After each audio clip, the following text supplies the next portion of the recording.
c'est tellement brutal d'entreprendre. La vie, c'est quand même une putain de loterie. Tu pars avec plus ou moins d'avantages. Après, ce que tu dois regarder, c'est l'arrivée de la course. Derrière tous les réseaux sociaux, LinkedIn, je gagne 15 000 € en bossant 40 minutes par jour. Le message que tu fais passer aux gens, c'est de se dire que tu n'as pas le droit d'échouer. Chaque échec, c'est normal, l'échec fait partie du process, tu vois. J'avais l'envie d'être parfait aux yeux de mes parents, de mes sœurs, et à côté, du coup, ça me donnait l'envie de foutre le sbeul, quoi.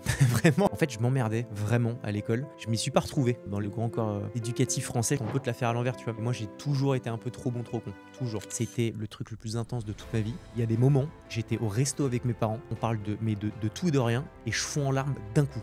Et je me suis dit, wow.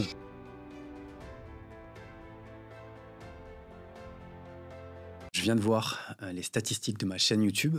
Je vois que vous êtes 86,4% à regarder les vidéos, mais à ne pas être abonné. Si tu es un visiteur ou un auditeur, un spectateur, un peu de passage, un peu au hasard, bon, c'est pas très grave que tu sois pas abonné. Mais par contre, si tu trouves que les épisodes que je suis en train de proposer, où je parle de santé mentale, de relations avec les entrepreneurs, et que ça t'apporte énormément de valeur, franchement, ça me ferait juste super plaisir que tu puisses t'abonner, que tu puisses liker, que tu puisses commenter, juste soutenir la chaîne. En fait, c'est de cette manière-là que YouTube va me mettre en avant, va mettre le contenu en avant, et je vais pouvoir proposer des épisodes de plus en plus qualitatifs avec ton soutien. En contrepartie, je te promets que je vais faire en sorte de faire des épisodes de qualité de plus en plus dingues, de plus en plus ouf, et apporter le maximum de valeur possible. Donc voilà, si jamais tu peux t'abonner, ça me ferait vraiment extrêmement plaisir. Je te laisse reprendre l'épisode. Ciao. Yes, Harold. Yo, comment ça va? Nickel. Ouais. Et toi? Très bien, je suis très content que tu sois Ouais. là. Enfin, après... Combien il y a eu d'annulations de ton côté et du mien? Moi, j'en ai une de plus, je crois. Je sais plus. Ouais, je crois que t'en as deux, j'en ai une. Ok, ça Ouais. va. T'as un crédit, tu veux que je parte? T'as réparé ton Le mec, il scoot? dit, c'est ciao. Ouais, putain, Ouais. heureusement. Non, mais t'as vu avec la pluie et tout, moi j'habite à l'autre bout du monde. Je suis dans le 92. J'ai Ah. acheté avec ma chérie à Ville d'Avray, je sais pas si ça te parle, côté de Saint-Cloud et tout. Je connais Agnières, moi. C'est pas très très loin, Mm. mais donc ce qui fait que quand t'as plus ton scooter, Mm. pour aller au taf, on est à Sentier, nous, dans le deuxième. Ouais. C'est un enfer. Donc c'était un vrai problème que j'ai Ah, donc résolu. ouais, tous les jours, Ouais. tu fais Tous les 92 Paris. Ouais, mais tu vois, je suis plutôt un lève-tôt. Genre 7h levé, Ah ouais. 7h10 sur mon scoot et il n'y a personne sur la route, donc je mets une demi-heure, tu vois, donc ça Ok. reste ok. Bon, Harold, ça me fait vraiment plaisir que tu sois là. Pour commencer, je demande toujours à mes invités de se présenter. Genre, Ok. ce que tu fais et qui tu es dans la vie. Ça roule. Bah écoute, je m'appelle Harold, j'ai 31 ans. Je suis le CEO et fondateur d'une agence de création de contenu qui s'appelle Com. C'est une agence que j'ai lancée avec Flo il y a 4 ans déjà. C'est un truc de ouf, c'est passé vite. On est une petite quarantaine et en gros, le but de Com, c'est de créer plein de contenus, que ce soit vidéo, photo, etc. Et on est à Paris, on a un peu plus de 400 clients. Et tu verras que dans mon parcours, j'ai eu un parcours plutôt entrepreneurial avec quelques réussites et quelques, plutôt même pas mal d'échecs, mais qui ont construit, je pense, la petite réussite d'aujourd'hui, puisque Com fonctionne bien. Et je suis heureux de bosser chez Com 4 ans après et avec toujours autant d'entrain et de déter. Donc voilà, pour te faire la présentation un peu rapide. Ok. Je viens de péter mon micro.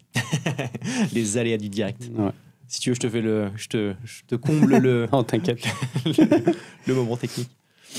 Ok, et donc du coup, comme ce sera le seul moment business, hein, vous allez clôturer à combien de CA, si tu peux en parler? Ouais, alors on a eu toujours une croissance à 2 chiffres depuis les 3 premières années. On a clôturé l'année dernière à 3,5 millions et cette année, on devrait être aux alentours de 4 millions.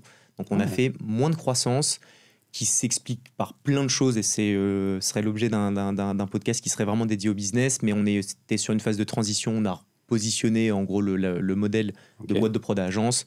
Tu as le cap des 3 ans qui est toujours un cap à passer pour les entreprises qui a été vachement challengeante et on a eu une phase de potentielle revente l'année dernière qui nous a défocusé haute, ce qui fait qu'on n'a pas eu la croissance espérée, ce qu'on pensait faire plutôt 4,5 millions, 4,7 millions. Mais ça reste quand même des beaux chiffres, ça reste une boîte rentable, donc c'est chambé, tu vois, mais voilà. Parce que c'était assez rapide finalement, ça a bien pris assez rapidement avec tes vidéos, Ouais. super vidéos que tout le monde a vues sur LinkedIn. Absolument. Ouais, on a beaucoup basé la croissance de Com sur le personal branding, sur le contenu qu'on crée pour la boîte. Donc on s'est rendu assez visible puisque c'est ce qu'on vend pour nos clients. Donc on s'était toujours dit, plutôt que de dire ça et de ne pas le faire, faisons-le pour nous. Et c'est le meilleur moyen de pouvoir prouver que ça fonctionne, quoi. Okay. C'est quoi juste ça c'est pour ma culture G, c'est quoi la différence entre une boîte de prod et devenir une agence?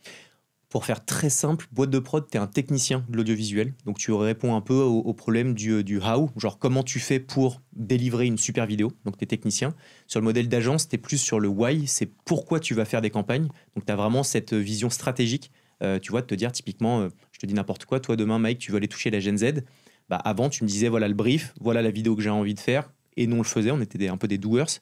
Quand là, je te dirais, bon bah tu veux taper la Gen Z, réfléchissons à pourquoi tu tapes la Gen Z, quels sont les messages qu'on doit faire passer. Donc tu vois, tu as vraiment ce pilier stratégique qui arrive au démarrage de tes campagnes et qui fait toute la différence en fait sur notre modèle, parce que tu n'es plus que technicien, encore une fois, tu as toute cette partie stratégique. Okay. Donc voilà, en gros. Ok. Parce que moi, quand je vous suivais, justement, je pensais que dès le départ, vous étiez, tu vois, un peu dans ce modèle agence où vous allez accompagner stratégiquement, etc. Mais... on le faisait de manière assez légère en soi. C'était pas trop poussé. Alors, on faisait des contenus qui se tenaient, tu vois. On va pas faire passer. Enfin, je sais pas si encore une fois, si l'exemple, ta cible, c'est la Gen Z, tu vas pas aller communiquer d'une manière boring avec des formats ultra longs. Tu vas faire des trucs qui sont adaptés. Mais la strat, elle n'était pas poussée au plus loin, tu vois. C'était assez en surface. Donc là, c'est beaucoup plus assumé.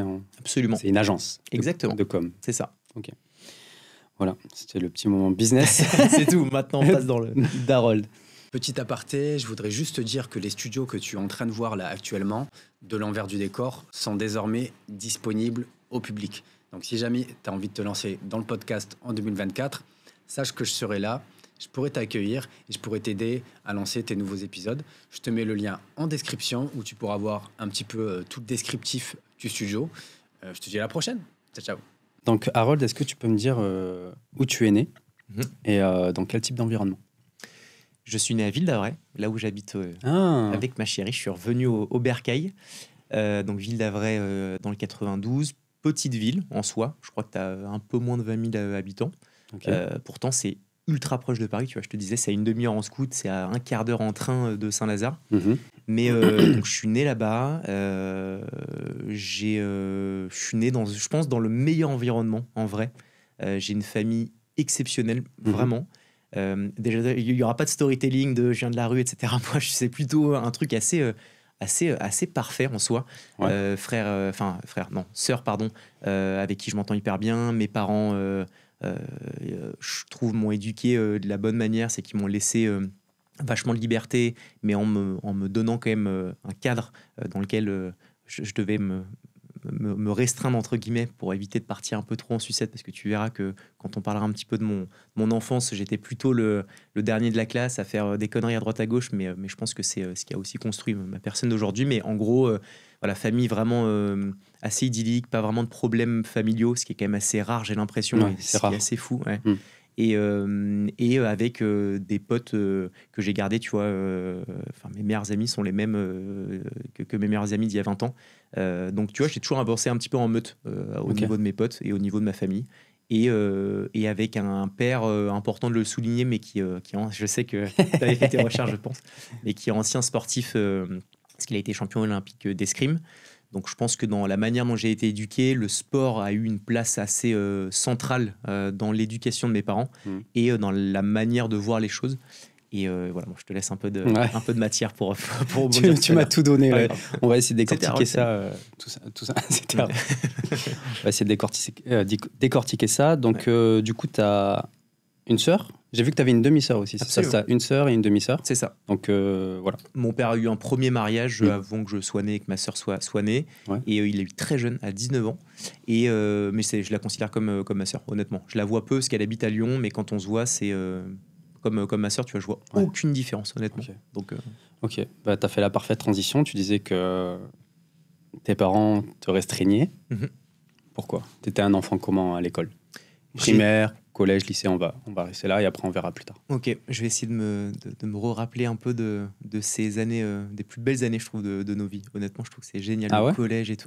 T'es le premier. Incroyable. Sérieux? T'es le premier qui me dit ça. J'ai trouvé ça incroyable. C'est rare, ça. L'insouciance de l'enfance où tu regardes tout avec insouciance et ce qui t'évite de te mettre des barrières qui, au final, quand t'es un peu plus âgé, te restreignent, je trouve, dans ton développement personnel, professionnel. Bref, mais je trouve que cette insouciance de l'enfance, on la perd et je trouve que c'est dommage. Et on devrait s'éduquer à à retrouver un peu d'insouciance. Clairement, je te rejoins. Ouais, mais moi, j'ai trouvé ça donc absolument incroyable. J'étais plutôt le cancre, honnêtement, de la classe et de mes potes. Je sais que certains parents de mes meilleurs amis, aujourd'hui on en rigole, mais à l'ancienne se disaient putain, attends, tu traînes avec le petit Harold, là il fout le bordel de partout. Parce que je pense que, en fait, j'ai tellement été, je trouve, parfait entre guillemets avec mes parents, parce que j'ai jamais voulu les décevoir, j'ai toujours voulu être un peu l'enfant modèle, que je pense que je me défoulais quand j'étais en dehors du cadre familial, donc j'allais faire des conneries à droite à gauche, tu vois, en classe j'étais un peu le cancre, donc je pense que j'avais cette facette du Harold à la maison qui devait être parfait parce que j'avais l'envie d'être parfait aux yeux de mes parents, de mes sœurs, et à côté, du coup, ça me donnait l'envie de contrebalancer ça et de foutre le sbeul, quoi. Vraiment. T'étais cancre genre en mode genre t'es un bordel, ou cancre même au niveau des notes, c'était pas la folie? Non, alors les notes, j'ai toujours réussi, et ça, les profs me détestaient pour ça, c'est que je faisais à chaque fois ce qu'il fallait pour pouvoir passer. Jamais, tu vois, j'avais pas 6 de moyenne, j'étais toujours à 11, 12, 13 même parfois, tu vois. Donc c'était plutôt OK, mais j'étais pas excellent, et j'étais pas non plus un cancre à avoir encore une fois 5 de moyenne. Quand je dis cancre, c'est plus en fait, je m'emmerdais vraiment à l'école, même au lycée et même en école de commerce, tu vois, ça m'a suivi un petit peu tout au long de ma jeunesse, entre guillemets. Mais j'étais cancre dans le sens où plus d'un quart d'heure sur mon siège, je m'emmerdais. J'avais qu'une envie, c'est d'aller dehors, c'est d'aller faire des conneries, c'est d'aller m'amuser, tu vois. Et je m'y suis pas retrouvé dans l'éducation, dans la manière dont on éduque nos gosses, enfin, en tout cas le grand corps d'éducatif français. Je trouve qu'il y a un trop gros décalage, à mon sens, entre ce que sera la réalité d'un jeune homme et la manière dont on éduque les gosses. Et donc, du coup, voilà, j'étais pas en adéquation avec ça, donc je foutais un peu le bordel. Ouais. J'en parle souvent, ça. En fait, l'école, ce qui est compliqué, c'est dur de critiquer, mais en même temps, tu as envie de critiquer. Parce que ça va potentiellement correspondre à 80% des élèves, quoi. Ouais. Parce t'as certaines personnes qui ont besoin d'un cadre, tu vois. Et t'as certaines personnes qui sont vraiment, vraiment pas faites pour l'école. Et du coup, c'est compliqué pour les faire entrer, tu vois, comme mon frère, par exemple. C'était très compliqué pour lui. Et t'es pas le premier à me dire ça. Tu ferais quoi, toi? Du coup, tu vas être bientôt papa. Tu ferais quoi pour ton gamin? Tu vas le mettre à une école classique ou plus en mode Montessori? Je sais pas si tu vois ce que c'est. Ou... Si, ouais. Alors, je pense que j'essayerais au mieux de trouver le bon équilibre, parce que je suis de manière générale, j'essaie de pas trop être manichéen en mode soit tout blanc, soit tout noir, tu vois. J'essaie de trouver un peu d'équilibre, parce que c'est toujours bien, je trouve. Donc j'ai envie de lui laisser. En fait, je trouve que, tu vois, la manière dont mes parents m'ont éduqué, j'ai vraiment aimé, parce que ils m'ont laissé faire des conneries. Ils savaient que je faisais certaines conneries, mais ils savaient que c'était bien pour moi, parce qu'un gosse se construit de par ses bêtises, de par ses erreurs, de par toutes les conneries qu'ils peuvent faire. Clairement. Et en même temps, il y avait un cadre où tu vois, c'est là où je te parlais de cadre, c'est qu'en fait, tu peux faire des conneries dans ce cadre, mais tu vas pas passer la limite qui rentre dans un truc où ça peut avoir un impact sur ta vie future, ou alors c'est des conneries qui sont suffisamment grosses pour que ça commence à prendre une tournure qui est pas folle.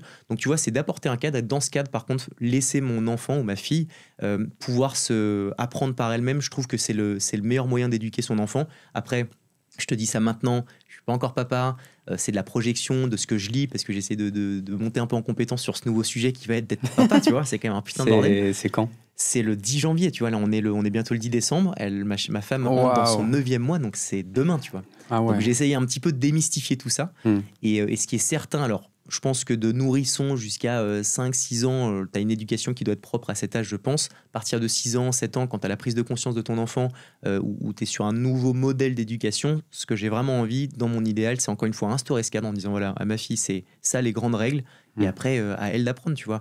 Comme quand un gosse se casse la gueule, je te donne un exemple concret, je vois plein de mes potes, et puis je leur en veux pas, et chacun éduque de toute façon son enfant à sa manière, mais c'est tout de suite le relever en disant, est-ce que ça va ma fille ou mon fils, etc. Moi, à l'inverse, je vois ma fille se casser la gueule, honnêtement, je la laisserai pleurer, se relever, et puis c'est le meilleur moyen en fait de lui donner les bonnes armes pour qu'elle puisse se débrouiller. Parce qu'en fait, c'est un cadeau empoisonné que d'être hyper, d'être trop ultra sur son protecteur. enfant. Je trouve que c'est un cadeau empoisonné. La volonté est bonne, mais en fait, l'impact que ça a sur ton enfant, je pense, est pas là. Je te rejoins de ouf sur ça, clairement. Donc du coup. Donc ça, t'as tout le temps eu ce caractère primaire, collège, lycée. Tout le temps été un peu turbulent, etc. Ouais. toujours. En fait, le moment où je me suis calmé, tu vois, c'est en 3e année d'école de commerce. Donc autant te dire qu'on a eu du chemin. Parce que c'est intéressant ce que tu as dit avant. Là, tu m'as dit ça parce que tu as fait une introspection sur toi, parce que maintenant, tu es un peu plus, t'es plus âgé, tu es plus mature. Quand tu disais que tes parents, tu voulais être vraiment, vraiment un enfant modèle, etc. à la maison, et du coup, tu étais un bordel à l'extérieur. Ça, c'est une introspection que tu as faite là maintenant, j'imagine. Enfin, bien plus tard, en te disant... et tes parents, ils ont remarqué ça ils ont déjà entendu que Harold était un bordel à l'école? Ouais. Et je pense que ça allait bien aussi à mes parents, parce que encore une fois, ils avaient ce modèle de se dire, tant que ça reste dans la limite du raisonnable, c'est OK. Tu vois, mon père, il m'a toujours dit un truc qui a vachement résonné, qui fait vachement de sens encore aujourd'hui. Il me dit, c'est la mesure qui change la nature des choses. En fait, c'est vrai. Un peu de quelque chose, c'est pas grave. Si tu mets trop de certaines choses, tout d'un coup, ça change la nature. Je te donne un exemple concret. De manger des fruits, c'est très bien. Mais si tu manges que des fruits ou trop de fruits, en fait, la nature qui était d'avoir un bénéfice, d'avoir un truc bénéfique pour ton corps, en fait, ça va changer la nature et ça va devenir un truc qui va être négatif pour toi, tu vois. Et dans la manière de voir les choses, dans la globalité, c'est vraiment de se dire, c'est la quantité qui changera la nature d'une chose. Donc, tant que ça reste dans des quantités qui sont OK, fine, tu vois. Et mes parents, ils étaient OK avec ça, de se dire, il fait des conneries, mais il passe, il est épanoui. Et quand tu vois ton enfant qui rentre chez toi et qui a le smile et qui a la banane, je pense que même s'il a fait des conneries, t'es heureux. Et c'est ça l'objectif premier d'un parent, je pense. C'est de voir ton gosse sourire à 90% du temps, tu vois. Clairement. Et à l'inverse, quelqu'un qui peut bosser, être premier de la classe, et j'ai des exemples comme ça de mes potes, qui étaient studieux, ultra studieux, mais qui à la maison étaient pas bien parce que justement, il n'y avait pas ce challenge de tes 7 à 10, à 15 ans, à 20 ans, où tu as besoin de te challenger, où tu as besoin de remettre les choses en question, de gueuler. C'est à ces âges-là que tout se fait, tu vois. Et je pense que ça a du bon, et mes parents l'ont compris, je pense, l'ont intégré, et je trouve ça génial, vraiment. T'étais hyperactif? Ou peut-être t'es extraverti, introverti? C'est marrant parce que j'étais extraverti, je suis devenu introverti, je suis maintenant normal, on va dire. Mais tu vois, j'ai eu vachement de changements de personnalité. J'adore. Toi, ça t'a fait ça aussi? Non, mais parce que j'ai l'impression que j'étais seul. Que c'était pas possible d'être extra, intro. Ouais. Et ça m'est arrivé. Maintenant, je suis intro. Alors que t'es plus extra à l'ancienne. C'était un enfer. Et demain, tu le seras peut-être de nouveau. Peut-être. Mais je savais pas que c'était possible. Ouais. Mais tu vois, c'est intéressant, je trouve, parce que ça veut dire que c'est pas qu'une question de nature, genre physiologique, de se dire je nais et je vais être introverti. C'est juste une question de cadre, d'environnement dans lequel tu évolues, dans lequel tu grandis, dans lequel tu vas t'épanouir professionnellement, les gens avec qui tu vas discuter, que tu vas rencontrer, ta femme qui va te faire prendre confiance en toi. Cette confiance, elle va donner l'envie de parler plus, à plus de personnes, devant plus de monde, avec une intensité qui va être différente que si jamais tu avais moins confiance en toi et que tes potes te disaient tous les jours mais arrête de te la raconter sur LinkedIn.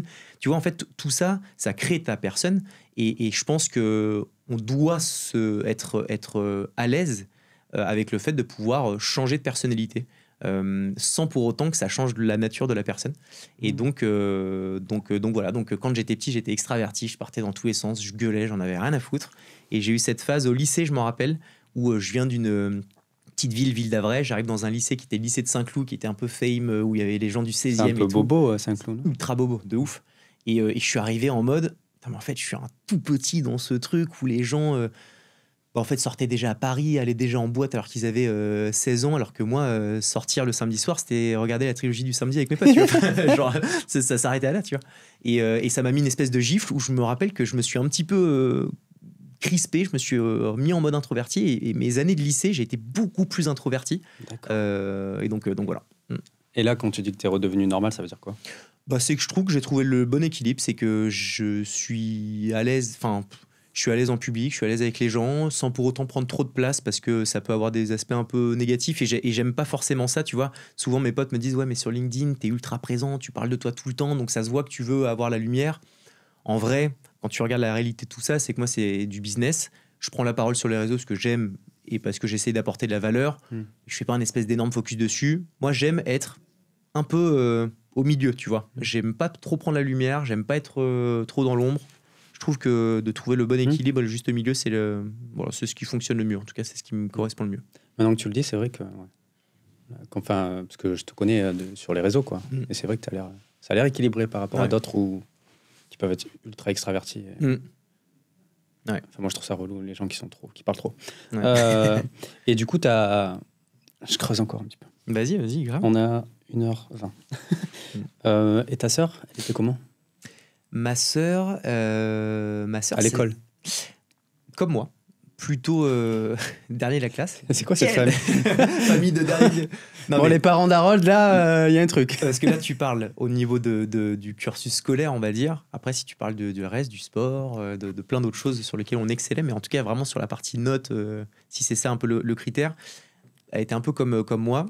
Mais tu vois, c'est intéressant parce que mes parents ont éduqué ma sœur de la même manière que moi, et pour autant, on est deux personnes fondamentalement différentes avec ma sœur, et donc c'est là où la partie biologique rentre en jeu. C'est qu'en fait tu peux éduquer une personne avec les mêmes phrases, de la même manière, les coucher à la même heure, les réveiller à la même heure. En fait tu as juste la biologie qui fait que tu as un moment où tu vas partir plutôt à droite qu'à gauche.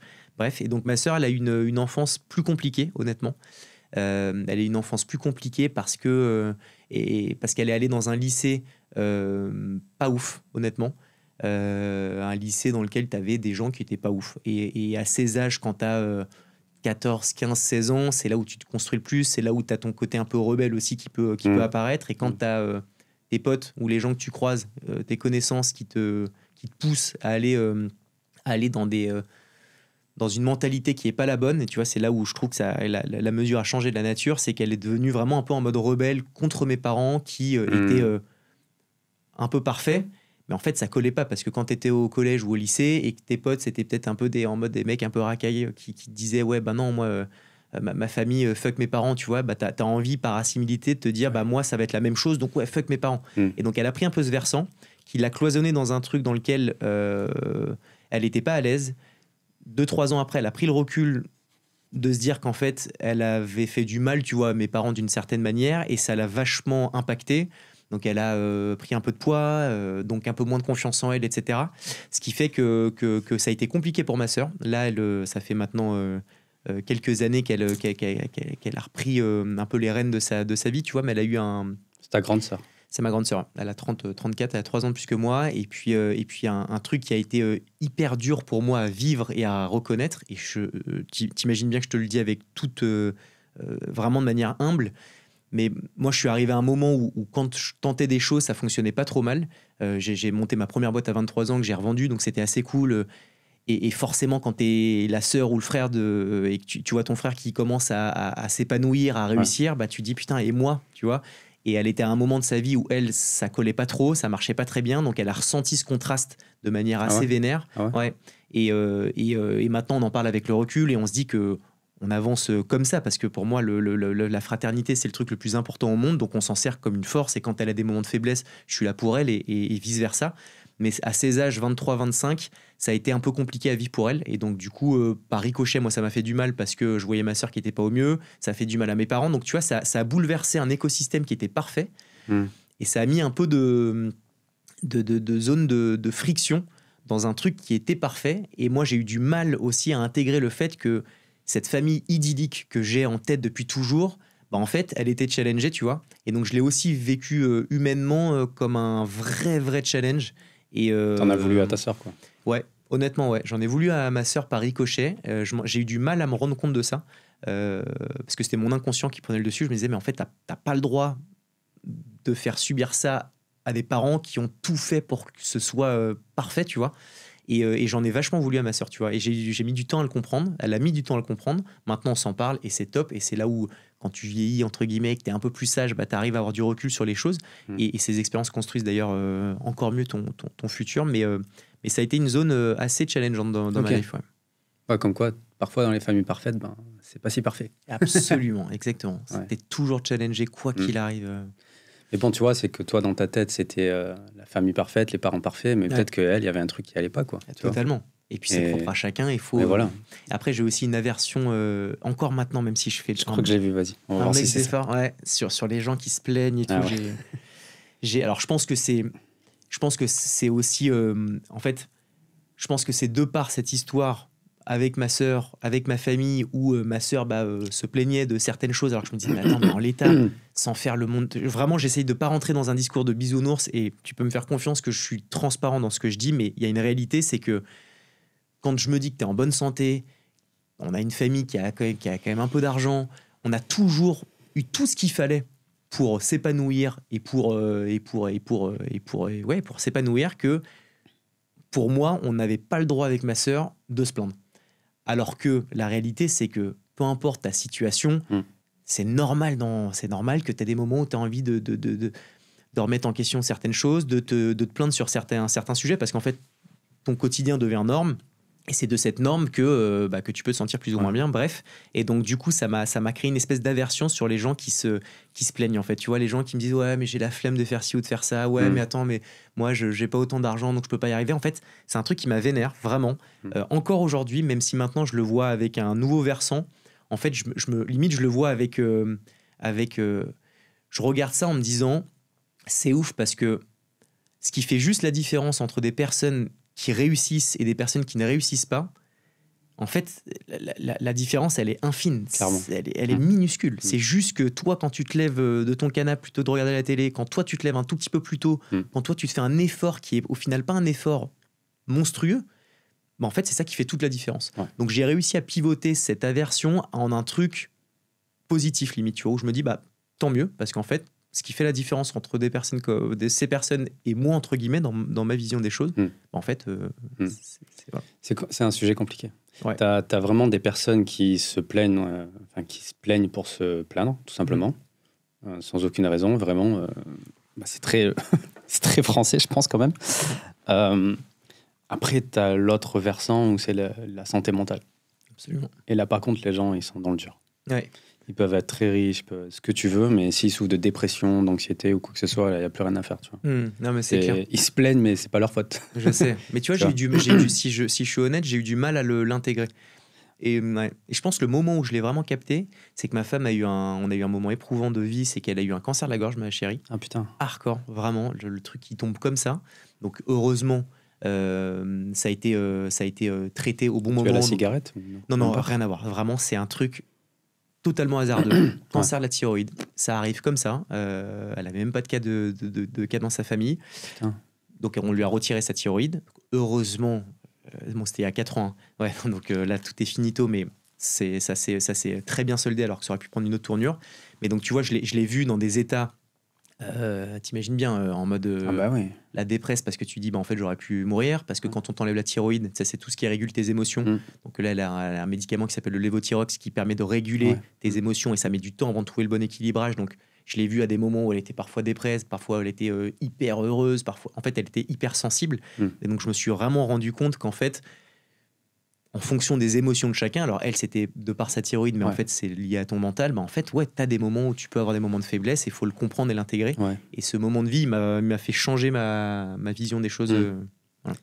Mais c'est très compliqué, vraiment. Tu vois, comme je te disais avant, moi, extraverti, narcissique... et pas comme toi, mais il y a certaines personnes qui ne comprennent pas les personnes qui souffrent de dépression, qui font des attaques de panique, des crises d'angoisse, etc.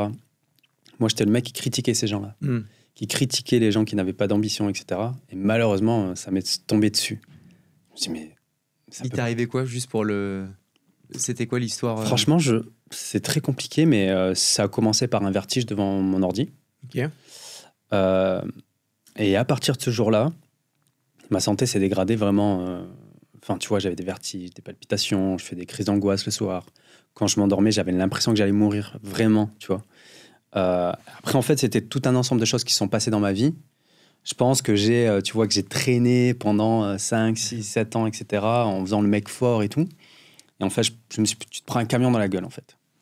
Et là, j'ai encore des petits symptômes physiques, tu vois, de ce qui s'est passé, de ce burn-out assez intense. J'ai fait de l'anxiété généralisée, j'ai développé de l'hypocondrie. Enfin, je suis hypocondriaque un petit peu maintenant, tu vois, j'ai plein de choses comme ça. Et en fait, il faut que tu tombes dans ça pour te rendre compte qu'il y a un autre monde, enfin, la maladie mentale, en fait. Et du coup, je me suis dit, putain, j'étais vraiment un enculé, en fait. Ouais. Je critiquais les gens qui souffraient de dépression, d'anxiété et tout. En fait, ça existe vraiment, quoi. Ils en souffrent vraiment. Et ça peut être très dur de s'en sortir, tu vois. Mais il faut tomber dedans pour s'en rendre compte. C'est très compliqué, tu vois. Et moi, je te comprends totalement. Si tu comprends pas, en fait, c'est normal. Parce que tu peux pas savoir, en fait. Et les gens ne peuvent pas savoir. Et c'est ça qui est un peu compliqué aussi pour moi dans l'entrepreneuriat. C'est que tu as trop de mal alpha, trop, putain, il faut faire de l'argent, bougez-vous le cul, etc. Oui, c'est bien, c'est vrai. mais tu vas potentiellement faire en sorte que certains jeunes vont tomber ils vont se comparer à vous. Maintenant, avec les réseaux sociaux en plus, c'est assez énervé et ils peuvent tomber dans des problèmes de maladie mentale, tu vois. C'est clair. Bref. C'est un aparté. Je sais même pas si ça va rester dans la vidéo. Bah si, je trouve que c'est cool, parce qu'en plus, ça apporte du contexte. Mais tu vois, je le comprends de ouf. Et je trouve que c'est génial, du coup, l'initiative de ton podcast, parce que soit tu le vis pour t'en rendre compte, soit tu essayes d'avoir un max de recul pour te projeter, d'écouter et te dire, OK, j'essaie de me mettre dans la situation des personnes. Et je trouve ça génial comme initiative. Ouais. Et tu vois, je trouve que c'est marrant parce que des personnes comme nous, et je me mets comme ton toi avant et mon moi avant, parce que j'ai aussi eu un peu ce changement, même si je ne l'ai pas vécu en tant que tel. Ouais. Mais c'est que je pense que justement, les personnes comme nous qui, de base, se disaient, mais attends, mais les gens qui se plaignent, c'est n'importe quoi, machin, c'est en fait, c'est le meilleur moyen en fait de se cacher et de s'isoler d'un truc qui en fait est déjà dans ta tête, je pense, et que tu as un potentiel en fait à justement pouvoir je pense avoir une certaine forme de dépression, tu vois. Et moi je pense que je l'ai vécu, tu vois, par rétrospection. Je pense que je l'ai vécu l'année dernière. On a failli revendre Com, donc j'ai eu on a failli revendre Com. J'ai eu 5 mois de due diligence, donc en gros c'est les mecs qui ouvrent ta boîte et qui regardent pour valoriser ta boîte, etc. C'était le truc le plus intense de toute ma vie. Et de la même manière que toi, il y a des moments, j'étais au resto avec mes parents, comme ça, on parle de tout et de rien, et je fonds en larmes d'un coup. Alors que je suis quelqu'un qui... j'ai un peu d'ego, honnêtement, et c'est con, mais j'en ai un peu. Je pleure quasiment jamais, même si c'est pas du tout un signe de faiblesse en soi, tu vois. Mais pour moi, c'est un gros marqueur qui révèle un moment précis où ça va vraiment pas. Et j'arrive comme ça, et je fonds en larmes d'un coup, alors que je ne pensais à rien, tu vois. Et donc j'ai creusé un peu, j'ai essayé de me poser en me disant attends, là c'est quand même un signal qui est quand même assez fort, tu vois. Ça m'a réveillé une seconde fois, j'ai explosé en larmes comme ça pour rien, et je me suis dit waouh, là c'est pas pour rien du coup. C'est pas pour rien, exactement. Ouais. Creusons un peu, et il s'avérait qu'il y a eu un tout. Il y a aussi des choses du passé qui remontent. En fait, c'est ça qui est hyper intéressant, je trouve, dans la psychologie humaine de manière générale, c'est qu'en fait t'as un effet un peu cumulatif où ton cerveau il met tout sur enregistrer sous dans un petit dossier. T'as beau ne pas t'en rendre compte parce que tu l'as mis dans ce dossier, mais en fait ce dossier il est bien présent, et les fichiers que tu mets dedans qui sont en fait ton expérience, ton quotidien, bah ça rentre dans ce gros dossier. Et puis quand t'as plus de place, bah en fait il y a un moment où ça pète, et tu vois, je pense que je l'ai ressenti en fait l'année dernière un peu de cette manière. Donc peut-être ma soeur me disait que c'était un burn-out, moi j'avais du mal à l'intégrer et à admettre que ce soit ça, mais très certainement que ça l'était. Puis souvent je trouve que le burn-out tu l'as moins... ça se démocratise moins dans l'écosystème des entrepreneurs, tu vois. C'est plus quand t'es salarié que tu peux faire un burn-out, parce que quand c'est ta boîte, c'est ta boîte, limite t'as pas le droit de te plaindre, tu vois. C'est ta boîte, tu dois avancer. Alors qu'en fait, de la même manière qu'un salarié, tu peux exploser parce que t'as une surcharge émotionnelle de taf et tout, tu vois. Ce que tu dis sur les entrepreneurs qui font des burn-out, c'est pas très reconnu. Si les gens regardent les statistiques, le taux je crois que c'est 76% des entrepreneurs ont au moins une fois dans leur vie un passage lié à la maladie mentale. Pendant qu'ils entreprenaient ? Ouais. Ok. Et je crois que c'est 2-3 fois plus élevé que des salariés, quoi. Et ça m'étonne pas. Ouais. C'est tellement brutal d'entreprendre. C'est un truc de... Parce que derrière, et tu vois, j'aime bien que tu le dises, même si tout le monde le sait, mais derrière tous les réseaux sociaux, LinkedIn, je gagne 15 000 € en bossant 40 minutes par jour. Gonfle. C'est c'est insupportable, vraiment. Et deux, c'est qu'effectivement, tu réponds à un message qui en gros... Le message que tu fais passer aux gens, c'est de se dire que tu n'as pas le droit d'échouer. Ouais. Parce que tout ce que tu vois, c'est de la réussite, qui est de la fausse réussite. Alors chez certains, ça l'est, mais c'est jamais constant. C'est rare que ce soit une réussite constante. Et puis c'est surtout la partie émergée de l'iceberg, parce que tout le reste, c'est des échecs, c'est des doutes, c'est du stress, c'est des déchirements qui font que tu arrives à avoir ton petit bout de réussite qui, à un moment donné, quand tu ouvriras moins ta gueule sur LinkedIn, et moi le premier, bah en fait, tu retourneras dans cette phase descendante où tu vas réavoir des doutes, réavoir du stress, etc. Mais c'est bien de démocratiser le fait que en fait, chaque échec, c'est normal, et chaque échec, c'est ce qui construit ta réussite de demain, c'est ce qui donne de la saveur à tes réussites. Et je pense que c'est bien de redémocratiser ça et de faire comprendre aux gens qu'en fait... l'échec fait partie du process, tu vois. Ouais. Mais clairement, c'est ce que je veux faire avec mon podcast, tu vois, et faire de la prévention, en fait. Comme tu disais, tu vois, en fait, il y a ce truc qui est très bizarre. Je pense mon moi d'avant, il était peut-être similaire à toi maintenant, tu vois, parce que je suis un vieux, en fait. Et en fait, je sais pas, tu te mets dans un espèce de mode, rien ne peut m'arriver, je suis trop fort, j'ai plein d'ambition, tout le monde est nul par rapport à moi, etc. Et comme tu as dit, je pense que ça cache un petit truc. Et en fait, au fil des années, tu sais, ces petites boules au ventre que tu as quand tu vas au travail. Moi, j'avais des petites paires de cheveux, mais je le voyais. Enfin, tu sais, c'est des petits trucs que tu notifies pas trop, tu vois, que tu notices pas trop. Je parle anglais, c'est pas grave. Et à un moment, en fait, ton corps, il lâche. Et quand ça lâche, c'est trop tard. Et en fait, c'est ça, il faut réussir à capter ces petits signaux faibles que ton corps t'envoie pour te dire, il y a un truc qui va pas, tu vois. Et toi, toi, ça a craqué, t'as pleuré, c'est déjà un signe très fort. Mais peut-être que tu avais des petits signes avant qui te disaient que ça allait pas, tu vois. Ouais. Et malheureusement, c'est ça qu'on n'arrive pas à capter. Les petits signaux faibles pour te dire, attention. Ouais. Là, j'absorbe. Mais en fait, tu vois, le corps, c'est une machine et il faut l'entretenir, il faut y faire attention, il faut l'écouter, etc. Tu vois. Ouais. Et ça, c'est très compliqué, quoi. Mais c'est souvent. Et j'ai dans trop les peur détails. pour la jeunesse, moi. Ouais, et puis après, moi, j'ai pas peur, honnêtement. Ouais. Parce que ça va être un nouveau challenge, comme notre génération, Ouais. il y a eu des nouveaux challenges avec Internet, Ouais. comme la génération précédente, c'était... En fait, à chaque époque, tu as des challenges, tu as des choses qui sont positives, des choses qui sont négatives, tu as... T'as quand même... les statistiques montrent qu'il y a quand même 21% une augmentation de 21% de jeunes qui souffrent de santé mentale, quand même, par rapport à avant, tu vois. Après, Avant Covid. faut toujours creuser Oui. là où tu regardes les chiffres, déjà, les sources, mais aussi...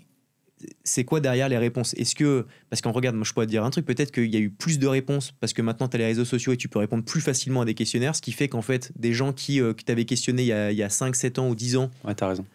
avaient peut-être pas la possibilité de pouvoir dire qu'en fait ça allait pas. Enfin, je te dis pas que c'est pas la réalité qui est 21% en plus, mais c'est juste que il faut le remettre dans un contexte un peu plus global. Effectivement, là, il y a une situation tendue en ce moment actuelle où la situation géopolitique elle est hardcore, où tu t'es post-Covid. Enfin, pour le coup, nous, notre génération, c'était tous les 5-6 ans qu'il y avait une dinguerie. Là, c'est tous les mois, t'entends une folie. Donc, j'avoue que ça crée un espèce d'atmosphère et d'environnement très incertain, très instable, qui crée du stress un peu omniprésent, j'avoue. Non, mais j'avoue qu'en fait, la situation est un peu chaude, j'avoue. Ouais.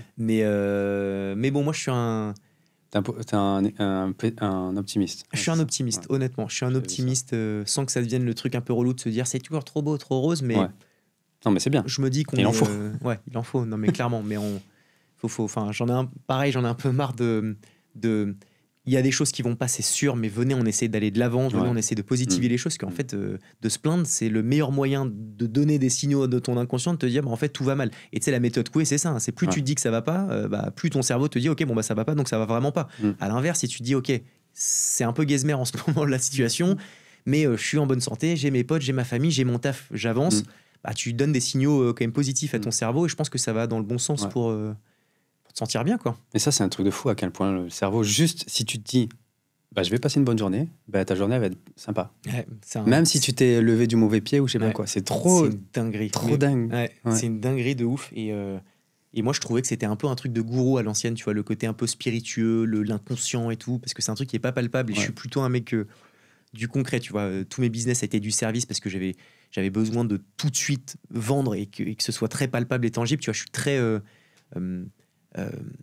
impatient en soi. Ouais. Et ce qui fait que tout ce qui n'est pas palpable, tout ce qui nécessite un peu plus de réflexion poussée, ça me parlait un peu moins, tu vois. Ouais. Et en fait, quand tu fais un tout petit peu, mais sans trop rentrer dans un truc spirituel, mais quand tu fais un tout petit peu d'introspection, quand tu t'écoutes, quand tu réfléchis, quand tu regardes, en fait, parce que quand tu te renseignes un peu et que tu regardes en fait les gens autour de toi, tu te rends compte à quel point en fait ton cerveau oriente et drive ta life de manière globale, tu vois. Et c'est hyper intéressant de savoir s'écouter, de savoir s'entendre. Mais c'est dur, hein. Ah, c'est dur de ouf. Surtout quand on est un peu comme nous. Enfin, moi, je le suis plus parce que j'ai dû l'oublier le Mike d'avant, tu vois. Ouais.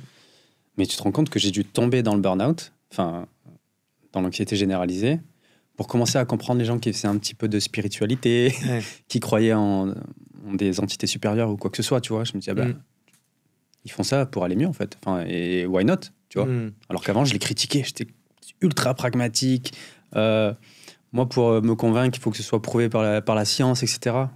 Et en fait, j'ai totalement shifté. Pas totalement, mais quand même, cette expérience m'a vraiment changé. Après, je me dis que c'est humain, tu vois. C'est comme, c'est horrible comme exemple, désolé, mais c'est comme quand on te dit mets ta ceinture de sécurité parce que si t'as un accident, ça va te sauver. Ouais. Tu dis ok, mais tant que t'as pas vécu un putain d'accident qui t'a potentiellement fait mourir, c'est ça.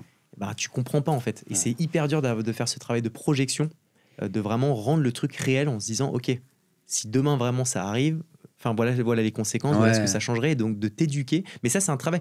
Le cerveau, c'est un muscle, ça grossit, c'est prouvé que ça évolue.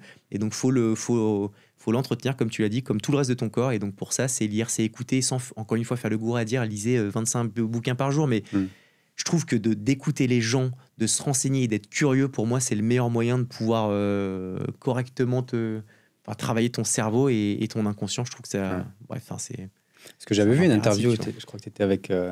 Désolé, je t'ai coupé. Non, t'inquiète, pas du tout. Avec Caroline Mignot, où tu disais justement que tu pensais que c'était bullshit tout ça.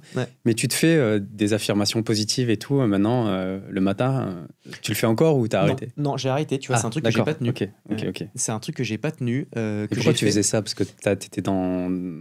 Je l'ai lu. Je l'ai écouté. Moi, je consomme beaucoup d'audio. Comme quoi c'était positif, et je l'ai fait pour de vrai. Je l'ai fait pendant 1 mois ou 1 mois et demi. Mais comme pas mal de choses, tu vois, en fait... naturellement, je l'ai plus fait. Tu vois, c'est comme m'étirer. Pendant 6 mois, tous les jours, je m'étirais. Je faisais en mode pseudo-méditation, genre pas de téléphone, 10 minutes, un quart d'heure, étirement, machin. Et tu vois, c'est un truc que je fais plus. Mais tu vois, c'est aussi... Enfin, moi, j'ai eu du mal avec un truc, c'est la... Merde, attends, on le mettra pas, j'ai que le mot en anglais, je veux pas faire le consistency, genre le...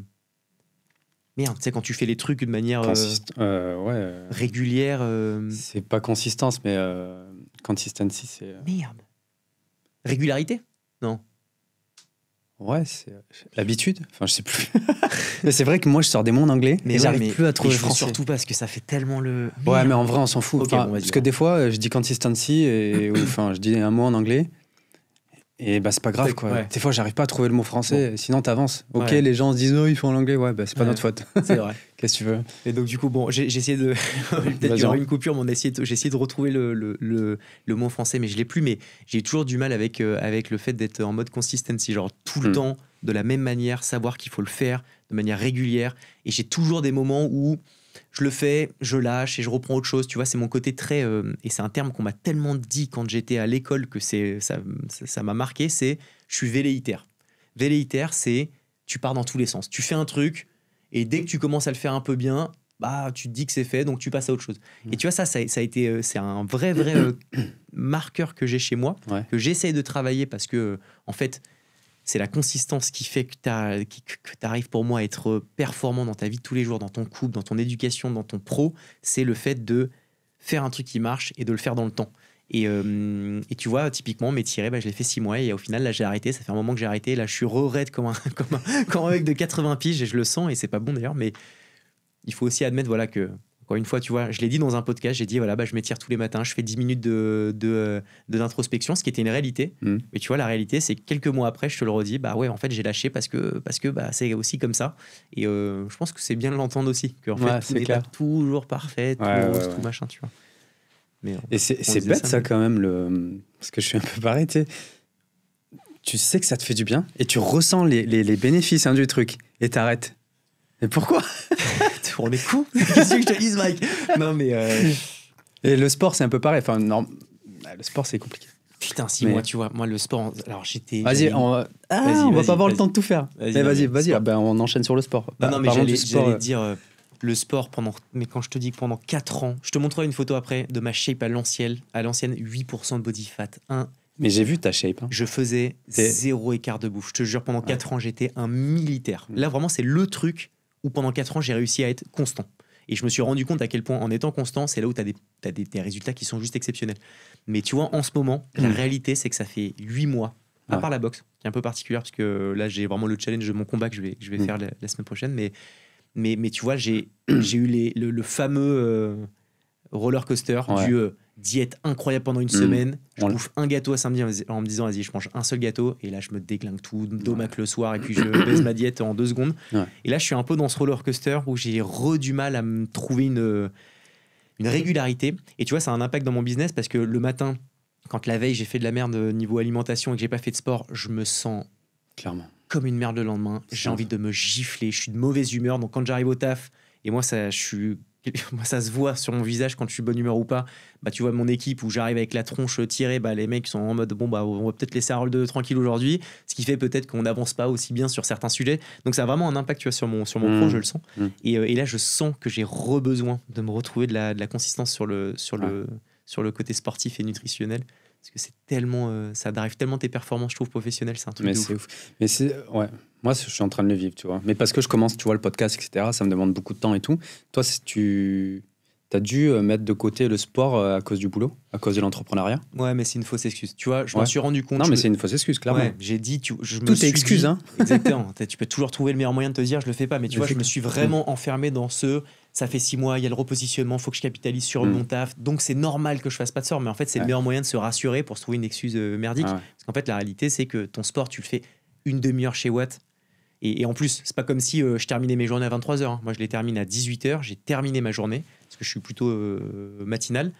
Par contre, je trouve le temps de faire mes petites parties de console sur Warzone. Je trouve le temps de... J'ai vu ça. À la base. Je trouve le temps de chiller tranquille dans mon lit, ce qui est très bien, tu vois. Mais cette demi-heure de sport et de faire un petit peu gaffe à ta bouffe et plutôt que de te commander Deliveroo parce que tu as la flemme de te faire juste une salade de pâtes clean, c'est une fausse excuse. Vraiment. Donc là, c'est qu'une question de mentalité. Et j'avoue que là, cette année, je suis assez déçu de moi cette année. Je vais dire la vérité. Moi, c'est ma pire année. Ouais. Bah, moi aussi, tu vois.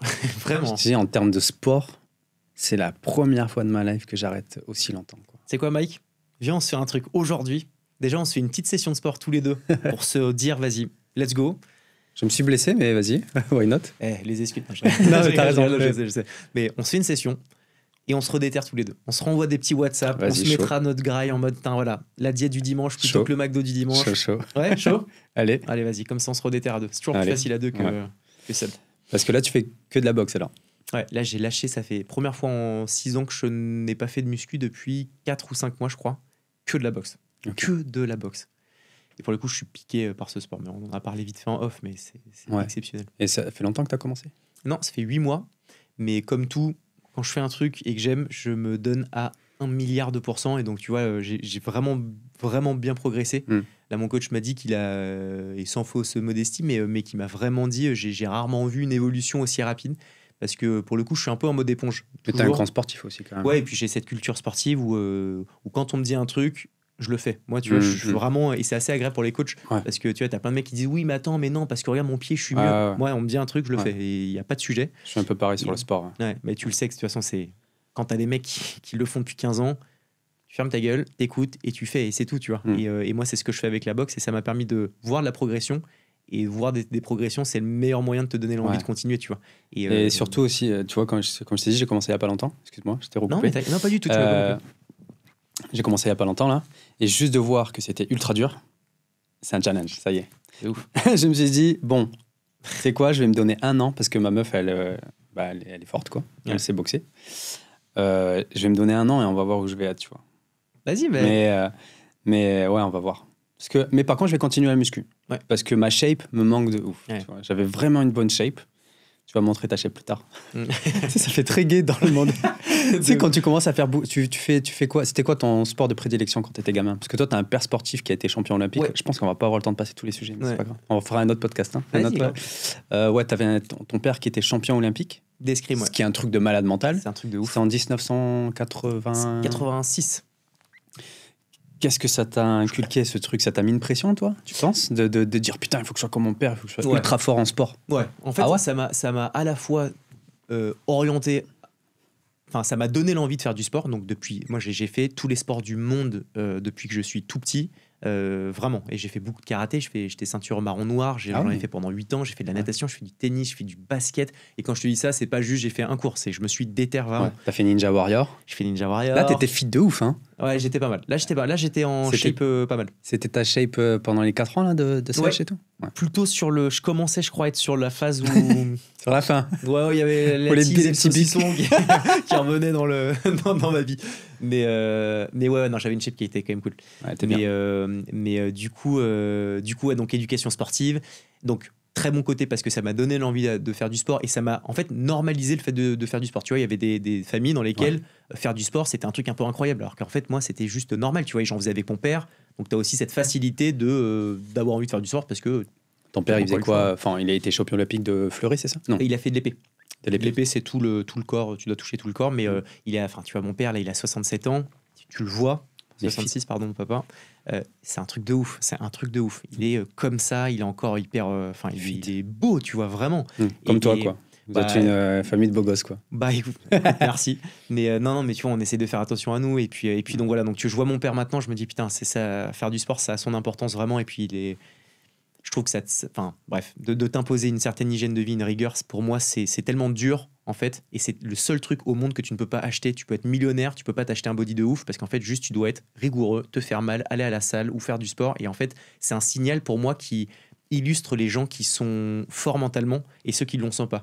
Parce que tu peux avoir n'importe quelle personne au monde, quand tu vas à la salle, si on regarde l'exemple de la salle de sport, et que tu vois un mec qui a une shape de ouf, tu sais que le mec, il a fait son ridin de brocoli, il n'a pas fait les domacs que ses potes faisaient le samedi soir, il était avec son Tupperware le samedi soir quand les autres le faisaient pas. Il faut avoir un mental qui est quand même bien vénère. J'aurais tout le temps du respect pour les personnes fit. De ouf, franchement tout le temps. Et même les chargés. Mais tu vois, ouais, parce que même à la limite, c'est un autre débat, mais ça nécessite quand même de devoir. Ouais, mais c'est quand même, ils ont une. Tu vois.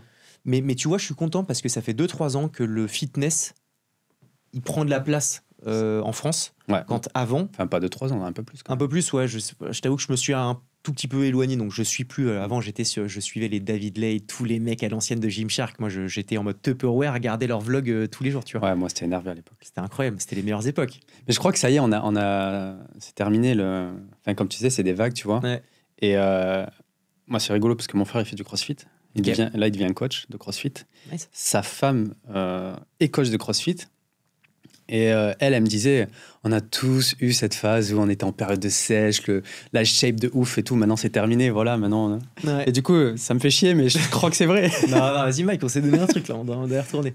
Mais non, mais tu vois, alors ça fait plus que 4, peut-être 5-6 ans que ça s'est démocratisé. Mais tu vois, je me rappelle que moi, quand je prenais mon shaker de prot, parce que donc moi, je faisais la muscu, j'ai commencé la muscu il y a un moment où je suivais plutôt la tendance des États-Unis qui n'était pas encore arrivée en France. Et quand je prenais mon shaker de protéines, ce qui est maintenant, alors je dis pas normal, mais bon, plus personne te regarde avec des gros yeux quand tu fais ton shaker. Ouais. Mais moi, mes potes me disaient, mais t'es drogué? Pareil. Tu prends des stéroïdes, t'es un fou, tu vois. Pareil. Je disais, les frérots, non, pas du tout. La whey, c'est juste ce qui illustre juste cette culture et cette mentalité du on fait attention à soi. Et je trouve ça génial que ça arrive et que ce soit arrivé en France. Et je vois des mecs maintenant, et putain, ils ont 18 piges. Ça c'est fou. Mais c'est un truc de ouf. Moi, je suis dégoûté. Mais de fou. Mais moi, avant, quand j'arrive à la salle, j'étais bien. Je me disais, vas-y, je suis parti du top 10, tu vois. Je suis 0 point. Mais là, je suis choqué. Là, je suis choqué. Je trouve ça trop bien. Franchement, je trouve ça chambé. C'est le seul truc trendy des réseaux machin qui est une bonne chose. Absolument. Les gens prennent soin de leur santé, ça devient trendy, c'est pas grave en soi. Ils ont un beau corps, c'est bien. De dingue. Tant qu'ils se chargent pas, attention. Ouais. Mais ouais.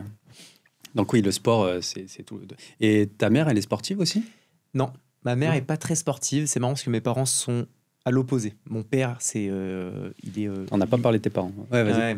Mon père, je trouve qu'il est trop cultivé. C'est-à-dire que j'en parle souvent, c'est marrant avec ma famille, c'est qu'en fait, mon père lit tous les jours 3 heures, honnêtement 3 heures par jour. Il lit des articles, il se renseigne sur tout. Mais ça a eu limite un côté un peu néfaste, c'est qu'il est tellement aguerri sur tous les sujets qu'il voit le mal partout. Parce qu'en fait, je te dis n'importe quoi, quand tu manges des amandes, tu te dis, bon, bah, c'est bon pour ta santé, c'est du bon gras. Mon père va se dire, putain, attends, j'ai lu un article comme quoi c'est pas bon pour tes os et tes trucs. Donc en fait, il s'est un peu mis dans une sphère de se dire que tout a un impact négatif. Et donc, bon, bref. Et ça l'a foutu dans un truc qui est pas ouf, je trouve. Mais peu importe. Il s'est automatrixé. Il s'est automatrixé, c'est un très bon terme. Mais tu vois, donc voilà, il est ultra sportif. Mon père, il mange super bien, il boit pas d'alcool, etc. Ma mère, tu bois, toi? Tout l'inverse. Ouais, moi, je picole. Enfin, alors, je bois. Je picole. Alors, je picole tous les jours matin, midi et soir. Non, grave, moi, je picole de ouf. C'est chelou.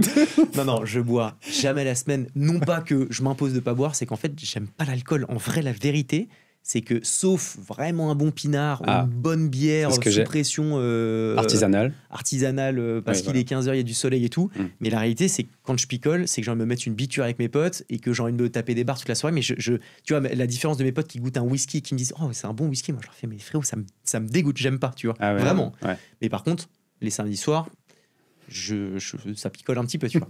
mais non, mais en vrai, je bois pas de manière régulière, sauf occasionnelle. Et alors que ma mère, c'est méditerranéenne, toujours avec le smile. Elle est du sud. J'ai une grosse partie de ma famille, surtout du côté de ma mère, qui vient du sud, côté de Hyères, donc pas très loin de Marseille. Okay. Et avec tous les clichés. Donc c'est toujours le smile, c'est toujours sa gueule, elle parle hyper fort alors que mon père parle tout doucement. Tu vois, à chaque fois quand on voit mes parents ensemble à un dîner, tu les regardes, Tu regardes à droite, tu vois mon daron qui est en mode, il se met des bouchons dans les oreilles parce qu'il y a trop de bruit, il écoute, il laisse les gens parler, il coupe personne. Ma mère, elle te coupe une fois sur deux, ça gueule dans tous les sens. Donc tu vois, il y a eu ces deux opposés qui sont c'est hyper marrant et en même temps, je trouve ça génial parce que moi j'ai pris un peu des deux, tu vois, et j'ai fait le cocktail des deux et j'ai pris le bon à droite et à gauche. On dirait, ouais. Et donc c'est cool, mais ma mère n'est pas ultra sportive. Ouais. Non, même, pas donc du tu as tout. pris des deux, quoi. Ouais, c'est un rigolo, peu des ça. deux. Ouais. Il y a un sujet que je voulais aborder avec toi. On a passé plein de trucs là. T'es un des seuls, je crois, enfin un des seuls. Il y en a quelques-uns, mais ce que j'ai bien aimé dans ton histoire, parce que là, tu vois, t'es quand même quelqu'un qui a réussi très jeune dans l'entrepreneuriat, enfin, qui a des beaux succès. Et tu parles de ta femme souvent. Enfin, tu parles de ta copine souvent. Et c'est rare, je trouve. Des mecs qui disent que ils ont un soutien émotionnel, qu'il y a quelqu'un qui est toujours là pour eux, etc. Ouais. C'est Eugénie, c'est ça? C'est ça, Eugénie, ouais. Qu'est-ce qu'elle représente pour toi, Eugénie? Ça fait combien de temps que tu l'as rencontrée déjà? Alors, rencontrer, c'est autre chose. Parce que je l'ai rencontrée quand j'étais au lycée. Je suis sorti avec elle pendant 4 mois au lycée, en seconde, je m'en rappelle. Okay. Et j'étais un peu trop entreprenant. C'était le bon terme pour cacher tout ce que ça veut dire derrière. Mais c'était à l'époque où voilà, je faisais la fête, je commençais à avoir une belle shape, j'allais un peu à droite à gauche, etc. Et j'étais piqué par cette nana. Eugénie, c'est tout ce que j'aime chez une femme. C'est un petit modèle. Elle est italienne. Elle est à la fois hyper calme, douce. Et moi, c'est un truc dont j'ai besoin dans ma vie. Okay. Mais en même temps, faut pas la faire yèche parce qu'une italienne, tu connais, ça a son tempérament. Mais c'est rigolo quand même. T'as choisi.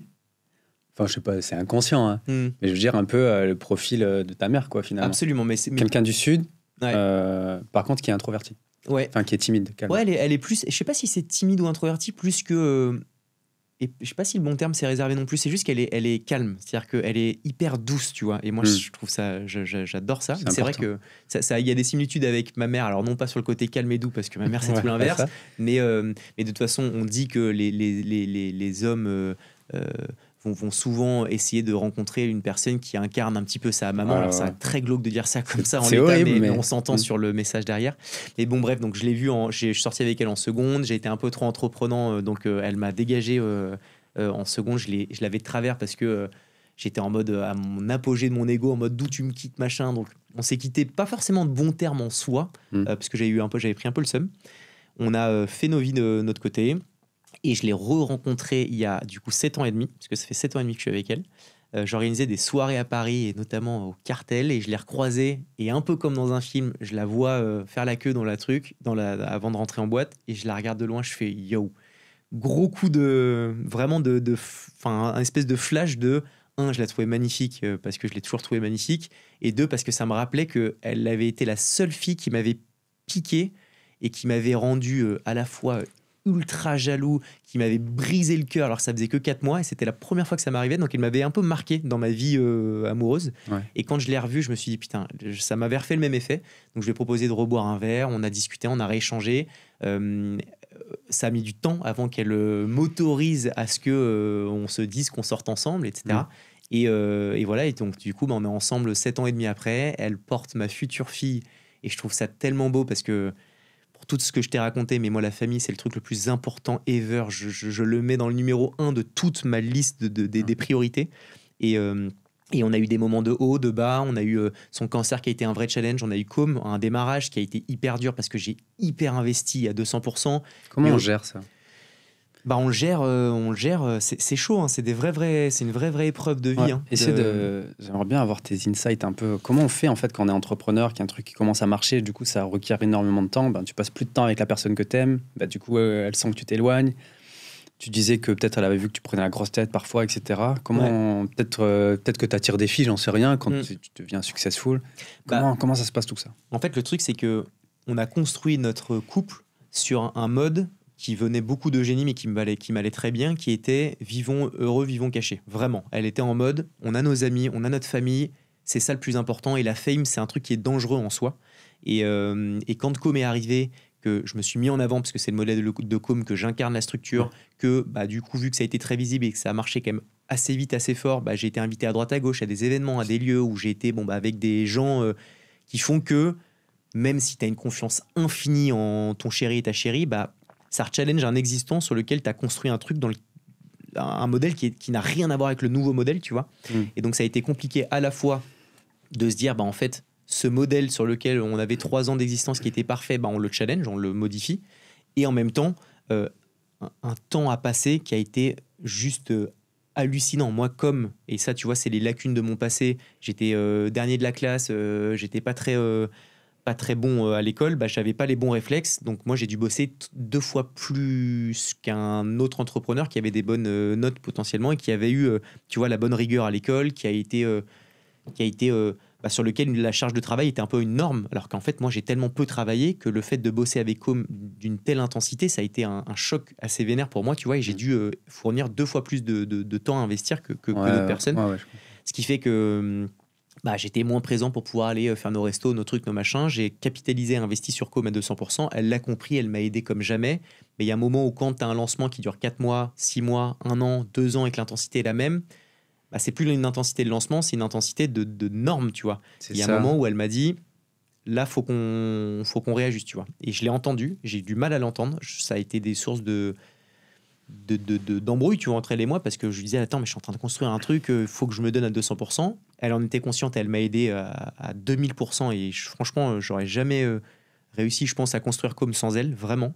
Mais il y a un moment, elle m'a dit, Harold, faut que tu redéfinisses nos priorités. Nos priorités, c'est la famille, on se l'est toujours dit, c'est notre futur, etc. Et là, ça empiète un peu trop notre couple. Et donc, du coup, j'ai reconstruit ce qui devait être la norme dans notre couple et j'ai plugué Com à côté de ça. Tu vois ce que je veux dire? Avant, c'était Com et j'essayais de mettre un peu de notre couple à droite, à gauche, alors que maintenant, c'est notre couple et notre famille et Com arrive à côté. Et moi, c'est super intéressant parce que je suis au démarrage, tu vois, de l'entrepreneuriat et tout, et je sais que c'est des challenges qui peuvent arriver, tu vois. Ouais. Surtout quand tu commences à construire quelque chose. Et oui, j'aime c'est ma femme maintenant, tu vois. Et c'est la femme de ma vie. Je l'aime énormément. Elle me soutient de ouf, tu vois. Mais c'est vrai que des fois, finalement, quand tu perds ce contact parce que tu es trop occupé à faire des choses, c'est dommage, quoi. Parce que c'est vrai que normalement, la priorité, ça doit être ça. Ça doit être le couple. Comment tu fais, quoi? Tu vois, tu te dis, Je pense que c'est des phases. Ouais. Je pense que c'est des étapes qui sont un peu évidentes, tu vois. Quand tu as un lancement, quand tu te lances, tu dois, toi, ta chérie et ton couple, parce que je vois toujours, enfin, vous êtes 3 en soi, hein. T'as toi ton perso, t'as elle son perso, et vous avez vous 2. Clairement. Tu sais que pendant 2, 6 mois, 1 an, t'as un moment d'intensité qui va être particulière et qui va nécessiter plus d'investissement de ton côté, et ça, elle doit l'admettre, elle doit le comprendre, elle doit l'intégrer, tu vois. C'est toi qui as fait comprendre à Eugénie, tu écoutes, ça va être 6 mois, genre énervé, je fais pas être là. Ou ça va être un peu différent, je serai là, mais c'est un peu différent, tu vois, il faut quand même l'intégrer. Du coup, c'est dur quand même pour elle, tu vois, pour nos compagnes. Ouais. Après, ça peut être aussi l'effet inverse des entrepreneuses qui réussissent avec leurs copains, mais de se dire, ok, je reste comme ça, 6 mois en retrait et j'attends. Enfin, tu vois. Ouais, après, alors soit tu le prends comme ça, soit tu dis, je vois mon mec qui s'épanouit à 200%, elle a ses projets à elle sur lesquels elle s'est hyper investie. Et j'intègre ça pour me dire aussi que c'est pour construire un futur qui collera bien à nos attentes. Parce que moi, j'ai une ambition qui est quand même assez folle. Je mets l'argent dans mes top 3 de mes priorités. Tu vois, après la famille, l'argent vient assez rapidement. Fais-moi ton top 3. Mon top 3, si je te mets famille et amis dans le même groupe, parce que pour moi, je le mets dans une même pocket. Ouais, tu mets famille et amis dans le même pocket? Ouais, mes potes, c'est les mêmes depuis toujours. Enfin, donc tous mes potes, je les connais depuis plus de 20 ans. Ils connaissent ma famille comme par cœur, tu vois, donc je les mets un peu dans la même... Et c'est fort, ça c'est un truc chez toi. T'as 31 ans et t'arrives à construire des relations long terme. Tu gardes une copine que tu as rencontrée il y a 7 ans et demi. Tu sais, t'as pas eu ce truc, j'ai envie d'aller voir ailleurs ou je sais pas quoi. Enfin, ça, il faut avoir une maturité très jeune pour être comme ça. Je sais pas d'où ça vient, si c'est tes parents ou pas, mais ça, c'est vraiment un truc, quand je regardais ton profil et tout, qui m'a marqué. Parce que c'est rare, franchement, c'est rare. Une stabilité intellectuelle, émotionnelle comme ça, très jeune. Je pense qu'il faut être... Mais tu vois, ça, c'est l'avantage des petites villes, je trouve. C'est que dans les petites villes, t'as pas le temps de croiser et de rencontrer 10 000 nouvelles personnes. C'est que tes potes, quand c'est tes potes, t'es soudé, tu fais tes conneries ensemble, t'es content ensemble, t'es triste ensemble. Et c'est un truc qui m'a tellement aidé que j'ai voulu tu vois, le souder vraiment et que ce soit un truc qui ne bouge jamais. Et puis je trouve que la fidélité au sens propre du terme, donc c'est pas que fidélité avec ta femme ou avec ton conjoint, plus que juste la fidélité de te dire t'es fidèle à ton poste en tant que fils pour tes parents, en tant que frère pour ta sœur, en tant que mari pour ta femme, en tant qu'ami pour tes amis. Bah, quand t'es fidèle, quand t'es droit dans tes bottes, quand t'es là, bah en fait tu te sens bien toi, t'es bien entouré parce que tu délivres la valeur que t'aimerais qu'on te donne aussi. Et pour moi c'est le plus important. Donc je le mets dans mon top 1 de chez top 1. Ouais. Et l'argent et le sport. Donc c'est un peu la triangulaire. Okay. Mais le sport, ça, moi, c'est plus que décisif dans ma vie. Et l'argent, parce que j'ai une ambition. Honnêtement, tu vois, c'est marrant, mais parce que je m'assagis aussi un peu. Mais tu vois, j'ai pas. Enfin, en vrai, là, j'ai besoin de rien de plus, entre guillemets, sans faire le faux millionnaire, etc. Mais vraiment, je suis bien. J'ai acheté mon appart avec ma femme, qui a un bel appart. J'ai une belle voiture. Je suis très bien, tu vois. Mais là, c'est quoi? Tu te verses des salaires ou... Ouais, bah, j'ai une holding qui. Enfin, bref, ouais, c'est l'équivalent d'un salaire. Mais ouais, je me verse des salaires, je gagne bien ma vie, on se construit. Voilà, comme un jour ça se revendra. Et puis j'ai compris les montants que ça allait être lors de ma potentielle revente. Donc, c'est des montants qui sont quand même. Enfin, qui changent ta vie à vie, quoi, jamais, clairement. Ouais. Donc, c'est ouf. Vous êtes 2 cofondateurs? Ouais, moi et Flo. Ouais. Okay. On est quasiment à l'équilibre. Je suis un tout petit peu plus, mais bref, quasiment à l'équilibre. Combien de salariés, tu m'avais dit? J'ai oublié. Alors, on était 40, on est 35 maintenant. Parce que la phase de cette année était. On a rechallengé. Bon, bref, on a dit qu'on parlait pas de business. Mais voilà, en gros, on est une toute petite quarantaine, parce qu'on va recruter un peu là. Et voilà, mais l'argent, je le vois maintenant comme un moyen de pouvoir pérenniser ma vie. Voilà, pour ma fille et pour mes enfants, j'ai envie de construire l'environnement qui sera idéal. Et pour ça, il faut des sous. Et pour avoir des sous, il faut cravacher. Donc, voilà. Donc l'argent, pour toi, c'est important. Ouais, c'est important. Pour tes parents, c'était important? Ouais, aussi. Alors, mon père, ma famille, ma mère a fait plein de petits boulots à droite à gauche. Mon père a été ultra carriériste. Il bosse dans une grosse boîte du CAC 40 depuis. Il a fait quasiment 40 ans chez eux, tu vois, donc toute sa carrière. Le champion olympique, ouais. C'est Total, c'est ça? Ouais, c'est Total, exactement. Okay. Et tu vois, respect à mon père, parce qu'il a donc fait du sport, il n'avait pas fait d'études, il a refait l'ENA, donc, qui est l'équivalent HEC, avec 7 ans de retard. Donc, il était avec des mômes quand lui, il s'est remis à bosser. J'ai trop de respect. Enfin, j'ai vraiment énormément de respect vis-à-vis de mon père, quoi, pour tout ce qu'il a fait. Enfin, ce parcours, il est quand même assez incroyable. Ouais. Bref, mais je sais plus. Oui, non, je te disais que oui, l'argent avait pour moi à son importance, et pour mes parents aussi, mais peut-être pas autant que pour moi, tu vois. Même si j'en fais pas un focus. Encore une fois, je veux pas être millionnaire pour m'acheter une Lamborghini et tout. En vrai de vrai, tu vois. Mais mes parents, ils ont toujours voulu qu'on ait ce qu'il faut. Et tu vois, moi, je faisais. Alors, je sais pas si c'est bien d'ailleurs pour l'éducation de tes enfants, mais tu vois, moi, j'avais de l'argent de poche. Enfin, tu vois, je disais à mon père, ouais, samedi, je sors, papa, est-ce que tu peux me filer un peu d'oseille? Il m'en a filé, tu vois. Et tout le temps, souvent. Et ce qui fait que j'ai jamais fait de petit boulot, tu vois. J'ai jamais. Eugénie, elle vient d'une famille ils ont quand même beaucoup d'argent, et pour autant, ses parents ne lui donnaient absolument rien du tout. Elle se démerdait pour faire des petits boulots, du babysitting, etc. Quand moi, je faisais rien, et j'avais quand même un peu de sous. Et bref, je sais même pas pourquoi je te disais ça, mais non, mais j'allais te poser la question de toute façon. Toi, comment tu voyais justement l'éducation des gamins? Tu vois, c'est vrai que quand tu as les parents qui ont beaucoup d'enfants, potentiellement, eux, ils vont grandir en se disant, moi, de toute façon, mon père est millionnaire, je m'en fous, quoi. Tu vois. Et du coup, ils vont être démotivés dans leur vie, tu sais. Oui, c'est clair. Zéro ambition, parce que j'en connais plein. Hein. Quand j'ai fait 2 ans à Bali, j'en ai vu plein comme ça, genre.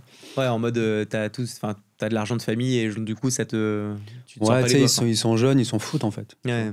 Bon, j'ai un pote quand même, ça, c'est trop bien. Tu vois, ses parents gagnent très bien leur vie, mais l'éducation que les parents ont donnée à ce mec-là, on fait que c'est une super personne, il travaille beaucoup et tout, tu vois. Et ça, je trouve ça. Enfin, je trouve que réussir à transmettre ses valeurs, même si tes parents sont millionnaires, je trouve que c'est important quand même, tu vois. De ouf. Et c'est vrai que si tu leur donnes tout, je sais pas, tu me diras. Après, mes parents sont pas du tout millionnaires, même s'ils ont bien gagné leur vie, tu vois. Non, je veux dire toi pour ta gamine. Oui. Tu vois. Ouais. Bon, je pense que je trouvais pour moi, il faut trouver le bon équilibre. Je trouve que Eugénie, tu vois, c'était un petit peu trop extrême. Genre vraiment, elle devait bosser vendredi soir toute la night pour pouvoir sortir et se payer 2 verres le samedi, tu vois. Je trouve que c'est un peu too much. Un peu, ouais, peut-être un peu too much, et en même temps, au moins, elle sait elle comprend vraiment la valeur de l'effort et de la récompense que ça a derrière, mais je trouve que c'est peut-être un peu trop. Après, moi, j'ai peur, et ma chérie me dit tous les jours, Harold, attention à ça, d'être trop...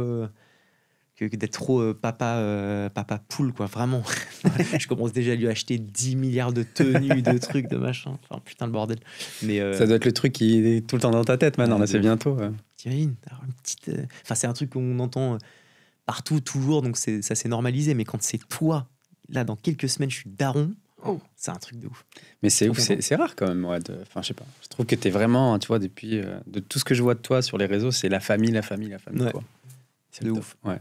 Et j'avais, justement, ça me fait... je crois que j'avais vu passer un post, je sais plus si c'était une vidéo, un post ou peu importe, où justement, tu parlais de l'importance de ta famille et que tu avais envie de leur prouver quelque chose. Je sais pas si tu te souviens de ça ou pas, mais que tu te mettais une certaine forme de pression pour eux, de réussir, d'aller toujours plus loin, etc. Ça, c'est encore présent, tu l'as toujours. Ouais. Ou t'es en mode détente, ça y est, mes parents ils sont fiers de moi, j'ai pas besoin de prouver quoi que ce soit, ou t'as encore ce truc, je vais montrer, je sais pas. C'est conscient maintenant. Avant, c'était inconscient, donc c'était compliqué de comprendre que c'était réel. Maintenant, je suis conscient que j'avais cette envie de rendre fiers mes parents, tu vois. Ouais. Avant, c'était plus inconscient, ce que j'avais, je pense, comme j'avais une belle éducation, qu'ils m'ont tout donné, je me sentais un peu redevable, tu vois, d'une certaine manière, de me dire, ils m'ont tellement mis dans un environnement parfait que j'ai pas le droit d'échouer. Tu vois ce que je veux dire ? Parce que d'échouer alors que t'as toutes les cartes en main pour réussir, bah, c'est-à-dire que j'aurais été le pire des losers, tu vois. Et en plus que... Ouais, j'aurais eu honte par rapport à mes parents, tu vois, alors qu'ils en ont rien à foutre. Mes parents, je pourrais être éboueur demain si je suis heureux, et c'est la réalité. C'est le but d'un parent, c'est juste de voir ton gosse qui est heureux, c'est quand même le plus important. Et donc, du coup, ouais, je me suis senti redevable de me dire, j'ai toutes les cartes en main, donc il faut que je réussisse, même si c'est compliqué, même si voilà, il y a plein de challenges. Mais je me suis senti redevable pendant longtemps. Et je m'en suis rendu conscience. Je m'en suis rendu. J'ai pris conscience de ça il y a peu, je trouve. Ok. Mais, ouais. Parce que tu sais, il y a toujours ce truc où il y a ceux qui partent de rien vraiment, qui n'ont pas d'argent, et du coup, la revanche sur la vie, etc., qui se mettent beaucoup de pression pour réussir. Ouais. Mais il y a aussi des cas comme toi où les gamins ont manqué de rien, mais se mettent aussi beaucoup de pression. Ouais, de ouf. Donc au final, il n'y a pas de... tout ça, c'est qu'une question d'état d'esprit, de déter et de motive, avec quand même tu vois, la vie, c'est quand même une putain de loterie quand même, hein, parce que c'est clair. Tu pars avec plus ou moins d'avantages. Après, ce que tu dois regarder, c'est l'arrivée de la course. Après, que tu partes à 100 mètres ou à 400 mètres, ça, c'est la loterie de la life. Et voilà, quoi, mais bon. Ouais. Du coup, je vais pas t'embêter plus. Juste revenir sur un petit truc rigolo. Ouais. Je vois que t'es un gros fan de jeux vidéo. Ouais. Toi aussi ou pas ? Ça tombe bien, j'ai ramené la PS5. On va terminer sur un petit Warzone. Tu sais que j'y ai pensé, je me dis, si je mets une petite console ici, tu sais, de temps en temps pour... Ça te tape un petit FIFA, c'est incroyable. C'est quoi tes jeux favoris ? Là, ça parle plus du tout santé mentale, relation, c'est pas grave. Je suis moi Call of Duty, j'aime beaucoup. Et je sais pas, tu joues à la console ou pas du tout ? J'étais un gros joueur avant, ouais. Mais pas les FPS. Ok. Pas Call of, etc. T'as regardé quand même ce matin le trailer de GTA 6 quand même. Non, t'es à ce point-là. Encore, d'accord. Attends. Moi, ça y est, je suis vieux, tu vois. Mais attends, t'es pas vieux du tout. GTA, il n'y a pas de vieux. GTA, c'est GTA. Ça fait 10 ans que l'autre GTA est sorti. Moi, c'est le meilleur jeu ever. Et là, ils ont sorti le trailer ce matin. Et ça sort en 2025, alors que ça devait être en 2024.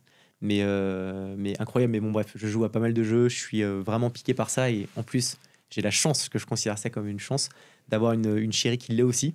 Et ça, c'est très gaulerie. Parce que, tu vois, moi, mon bureau est dans ma chambre. Ça, on a mis une verrière. Et Eugénie a sa console dans le salon.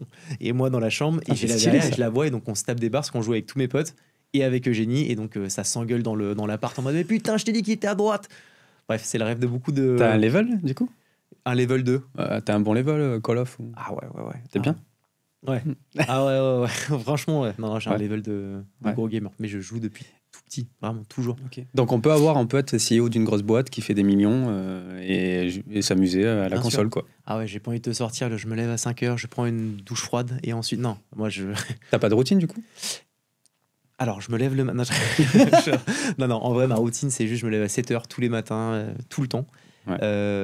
Et je pars direct et je vais au taf. À 7h45, je suis sur mon bureau. et je bombarde, je taffe comme un gros porc dès le matin. Pour le coup, je suis ultra matinal. Je mange pas, machin, je suis en mode fasting pour la diète, tu connais. Juste café. Je fais mon sport à midi, toujours. Donc là, en ce moment, c'est boxe. Je charbonne jusqu'à 17h, 17h30 et ma journée se termine. Et à partir de là, je passe du temps avec ma chérie, je geek, je vais me balader, je vais voir mes darons. Enfin voilà. Mais moi, ma journée, c'est très matinal, mais je termine tôt. 17h, vraiment 30 max de chez max. Journée finie. Tu exiges la même chose de tes salariés? Tu te considères quoi comme type de... Comment je peux appeler de boss? De boss, Bah, loin d'être parfait comme beaucoup, mais pour le coup, je trouve que c'est cool ce que j'ai moi et Flo inculqué à Com, c'est qu'on demande aux équipes de venir le lundi. Donc le lundi, tout le monde vient à 9h30 parce que c'est le moment le plus dur le lundi, donc on se serre tous les coudes. À partir du mardi, tu fais ce que tu veux. Tu es en télétravail autant que tu veux du mardi au vendredi. C'est quand même assez cool, tu vois. Tu as une flexibilité de dingue, donc c'est-à-dire que je fais confiance aux équipes. Et tu vois, le mercredi, je te prends n'importe qui, un de mes monteurs, Marvin, je ne sais pas s'il se lève à 6h, s'il se lève à 8h, s'il fait du sport à 10 ou à 11 ou à midi. Juste, il fait son taf, ça me va très bien. Et, c'est rare ça. Bah ouais, mais il y a un moment où, juste si tu fais ton taf, putain, mais pour moi, ça paraît évident. Tu fais ton taf, que tu te lèves, que tu commences ta journée à midi, mais que tu la termines à minuit. Moi, j'en ai rien à carrer tant que tu fais ton taf et que tu respectes les rendez-vous que tu as fait avec les équipes et que tu es à l'heure et que tu rien à foutre. Et c'est pas pour faire vidéo sur LinkedIn pour les dirigeants du CAC 40. Ah ouais, mais ça veut, pour que ça fonctionne, il faut quand même mettre un cadre parce que il faut te dire, pour un monteur, je te dis n'importe quoi, tu dois monter 20 vidéos, je te dis vraiment n'importe quoi, mais 20 vidéos par mois et que le client soit satisfait que tu aies une note de 18/20, tu vois. Ouais. De ces deux paramètres, si tu les fais de Picardie, de où tu veux, mais que tu le fais, moi ça me va, très bien. Pas besoin que tu sois au bureau et que je te regarde pour que tu aies à correctement faire ton job. Ouais. Et on est tellement dans un environnement où on entend le freelancing, où on entend les mecs qui peuvent bosser de Bali et autres, que si en plus toi, tu dis que l'option quand tu es employé, c'est de te dire je suis dans une boîte où je dois faire 8h30, 18h30 et quand je pars à 17h30, on me dit t'as pris ton après-midi René, c'est impossible de conserver tes talents, tu vois. Donc faut leur donner le meilleur des environnements. Tu sais que c'est un peu ça en plus. Justement, comme tu viens de le dire, les digital nomades, etc., avec la belle vie à Bali que tu vois sur les réseaux, tout le monde a envie de ça en fait. De ouf. Du coup, ils sont dans la rat race, ils se disent putain, mais ma vie c'est de la merde. Santé mentale. Tu vois. Exactement. Et donc là, tu rentres dans une worse pas ouf. Donc faut mettre, quand tu peux, faut mettre le cadre le plus le meilleur cadre possible pour tes employés, quoi. Parce que j'avais vu que tu disais que des fois tu pouvais être, tu gardais beaucoup à l'intérieur. Je sais pas si ça a changé depuis. Et que des fois, ça pouvait exploser. Ouais. C'est encore le cas, ça? Alors, pour le coup, pas avec le taf. J'ai essayé au mieux de jamais mettre d'émotionnel dedans, parce que il faut pas. Enfin, dans ton taf, c'est du pragmatique. Après, ça se lit vachement sur mon visage. Moi, vraiment... Et je me suis rendu compte qu'avec le temps, tu vois, si je dois dire aussi les réalités, c'est que je perds beaucoup plus patience qu'avant. C'est-à-dire que si quelqu'un me dit « c'est bon, j'ai compris Harold, let's go », et qu'en fait, une demi-heure plus tard, je le relance en disant « mais attends, mais tu me dis que tu as compris, mais en fait, tu vas pas du tout dans le bon sens », bah, c'est un truc qui peut vite me tendre. Ah ouais? Ouais, de ouf. Et je sais que c'est un truc que je dois améliorer parce que... Parce que toi, tu comprends vite? Non. Mais par contre, quand je comprends pas, je le dis. Et ça, c'est un truc, j'ai toujours dit aux équipes, vous pouvez me dire 1500 fois le même truc que vous n'avez pas capté. Tant que vous me dites que vous n'avez pas compris, vous avez le droit parce que ça fait partie du jeu de pas comprendre. Et ça veut dire qu'il faut trouver le bon moyen. Par contre, au moment où on se dit go, il faut que ce soit un vrai go. Parce qu'en fait, et c'est là où faut pas juste... tu vois, là, il y en a certains qui pourraient se dire, mais attends, mais il est sérieux, ça se fait pas, machin. Mais c'est juste qu'on doit tellement avoir une vision globale de la boîte avec 40 personnes, essayer de compiler les envies de chacun, de chacune, nos objectifs, la croissance, le truc. En fait, il faut que quand on nous donne un go, on se dise, OK, ça, c'est OK, donc on passe à autre chose, tu vois. Et si jamais, en fait, ça parasite entre un go qui est pas réellement un go et qu'en fait, tu dois revenir dessus, machin, en fait, ça complexifie encore plus le développement de ta boîte. Et donc, du coup, ça, je suis assez intransigeant là-dessus. Si tu me donnes un go, si tu me dis un oui, si tu me dis que je suis là à 9h30, t'es là à 9h30. Pas quelqu'un à qui on a rendez-vous à 9h30 qui arrive à 9h32, je lui dis je lui dis, t'es à 9h32, t'es en retard. Alors qu'on pourrait se dire, c'est que 2 minutes de retard. Pour moi, quand on s'engage sur un truc, on s'engage. Et que tu le fasses de ton lit, tu peux être en slip dans ton lit et que t'es connecté à 9h30, ça me dérange pas, tu vois. Ouais. Mais juste, faut avoir un cadre, tu respectes, je pense. Mettre un peu de rigueur. Un minimum. C'est là où, encore une fois, c'est le sportif qui parle. De ouf. Mettre un cadre, et dans ce cadre, tu laisses full autonomie. Vraiment. Et là, on parle un peu business, mais un petit peu. Tu sais, il y a Hormozy qui dit, une boîte qui grossit pas, c'est une boîte qui meurt. T'en penses quoi de ça, toi? C'est tout le temps à la recherche constante de croissance, pourquoi? Ça dépend tellement d'industrie et aussi de ta volonté. Parce que tu vois, t'as des mecs qui, ça fait 20 ans qu'ils ont leur boîte, ils font une croissance ultra légère année après année, mais les mecs, c'est une boîte familiale, ils sont heureux, ils augmentent tout le monde, ils se font de l'oseille. À l'inverse, tu as des boîtes comme Com, mais c'est pas celle qui l'illustre le plus, mais qui font de l'hypercroissance directe. Moi, je trouve que c'est... moi, je préférerais, là, maintenant, que la courbe soit un petit peu moins exponentielle. Okay. J'ai envie de prendre mon temps, parce que une croissance exponentielle, ça veut dire mettre de l'intensité, de l'énergie à foison et sans arrêt. Moi, j'ai envie d'un truc qui soit un peu plus en mode pérenne, tu vois. J'ai un bébé qui arrive. J'ai un bébé qui arrive, ça tombe bien. Laissez-moi tranquille. Non, normal, tu vois. Bon, ça tombe pas forcément que ces envies, elles sont corrélées à mes envies aussi perso, tu vois. Mais là, j'ai mon enfant et tout, donc j'ai envie de faire ça de manière un petit peu plus chill. Et en fait, il faut déterminer quel est l'objectif qu'on souhaite. Moi, mon objectif, c'est pas forcément de revendre tout de suite. Là, on avait une opportunité assez dingue, donc on s'était dit why not. En tout cas, si vous pouvez exit, vous le faites.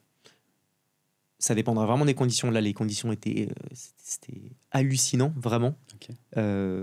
Mais en l'état, là, tu vois, je suis bien. Enfin, encore une fois, là, maintenant, en l'état, la même proposition, si je l'accepterais quand même.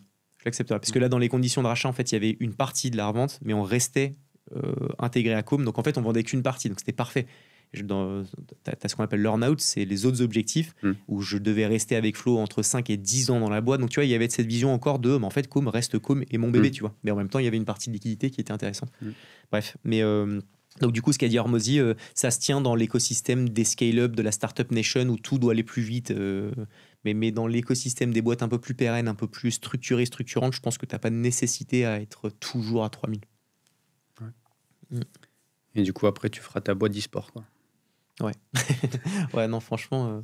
Non, moi, j'aimerais bien... Mon rêve, c'est qu'à 40 ans, j'ai plus jamais besoin de travailler de toute ma vie. Si jamais je voulais me verser un salaire de 20 000 euros par mois jusqu'à la fin de ma vie, c'est mon objectif pour pouvoir pas ne rien faire. Parce que moi, au bout de 4 jours chez moi, j'ai besoin de faire plein de choses. T'es un éternel insatisfait, tu penses? De ouf. Ouais. Et c'est chiant, d'ailleurs. Parce que t'as dit un truc, t'as dit... quand t'atteins un objectif, c'est un échec. C'est comme un échec. Ouais. Bah, en fait... C'est triste, hein? Ouais, un peu. Mais tu vois, quand on a conscience, pour moi, c'est la premier pas vers la résolution du problème. Mais ouais, je suis un éternel insatisfait, mais je me calme un peu. Quand même. Mais ouais, non, j'aimerais bien à 40 ans, là, être tranquille. Et ensuite, t'es bien parti, là. 31 ans, t'as encore 9 ans devant toi. Ouais, je pense que, honnêtement... ça va se faire avant. Je me le souhaite, mais ça sera même avant. Du bois pour toi. Ouais, clairement. mais non, mais ça, et puis ensuite, être à fond avec ma famille. Ma deuxième passion, c'est les animaux. Je suis absolument... Ah ouais? Les gens qui n'aiment pas les animaux, alors j'espère que tu aimes bien les animaux, non mais pour moi, j'aime bien les animaux. Ouais. C'est tellement un marqueur de personnalité pour moi, les animaux. Mais moi, Tu préfères les chiens ou les chats? J'ai les deux, mais je sais pas. C'est comme si tu me disais tu préfères ta mère ou ton père, tu vois ce que je veux dire. Il y a tellement d'avantages d'un coin. Non, mais les animaux, c'est toute ma life et mon rêve avec Eugénie. Alors là, je rentre dans le truc des bisounours, mais ce qui est une réalité, c'est d'avoir une énorme baraque et d'avoir des yinches de partout et de faire une espèce de micro-refuge, tu vois. Ce serait mon dream ever. Moi, vraiment, il y a deux choses qui peuvent me faire pleurer. C'est voir ma mère pleurer ou voir un animal qui va pas. C'est les deux seuls trucs qui pourraient me faire pleurer, vraiment. Okay. Et ou le burn-out quand t'es en due diligence. Mais ça, c'est autre chose. Putain, on en a pas parlé, mais bon, c'est pas grave. C'est trop tard. Mais tu t'en es sorti comment du burn-out, toi? Enfin, de cette phase pour essayer de sortir la tête de l'eau. Si tu pleurais, c'est qu'il y avait un truc, et du coup, qui t'a aidé? J'imagine que Génie a été un gros soutien. De ouf. Mes parents, ma sœur de malade. C'est mes parents et ma sœur, surtout ma sœur d'ailleurs, qui m'a vraiment mis le doigt en mode genre, là, Harold Bellec, parce que oui, t'es fort, oui, t'es ce que tu veux, parce que souvent je dis, voilà, tranquille, tout va bien. J'ai vraiment et je pense qu'on est un peu pareil là-dessus, mais moi, c'est toute ma life, j'ai dû sourire. J'ai toujours été la bonne épaule pour mes potes, j'ai toujours été la bonne épaule pour ma sœur, j'ai toujours été la bonne épaule pour mes parents.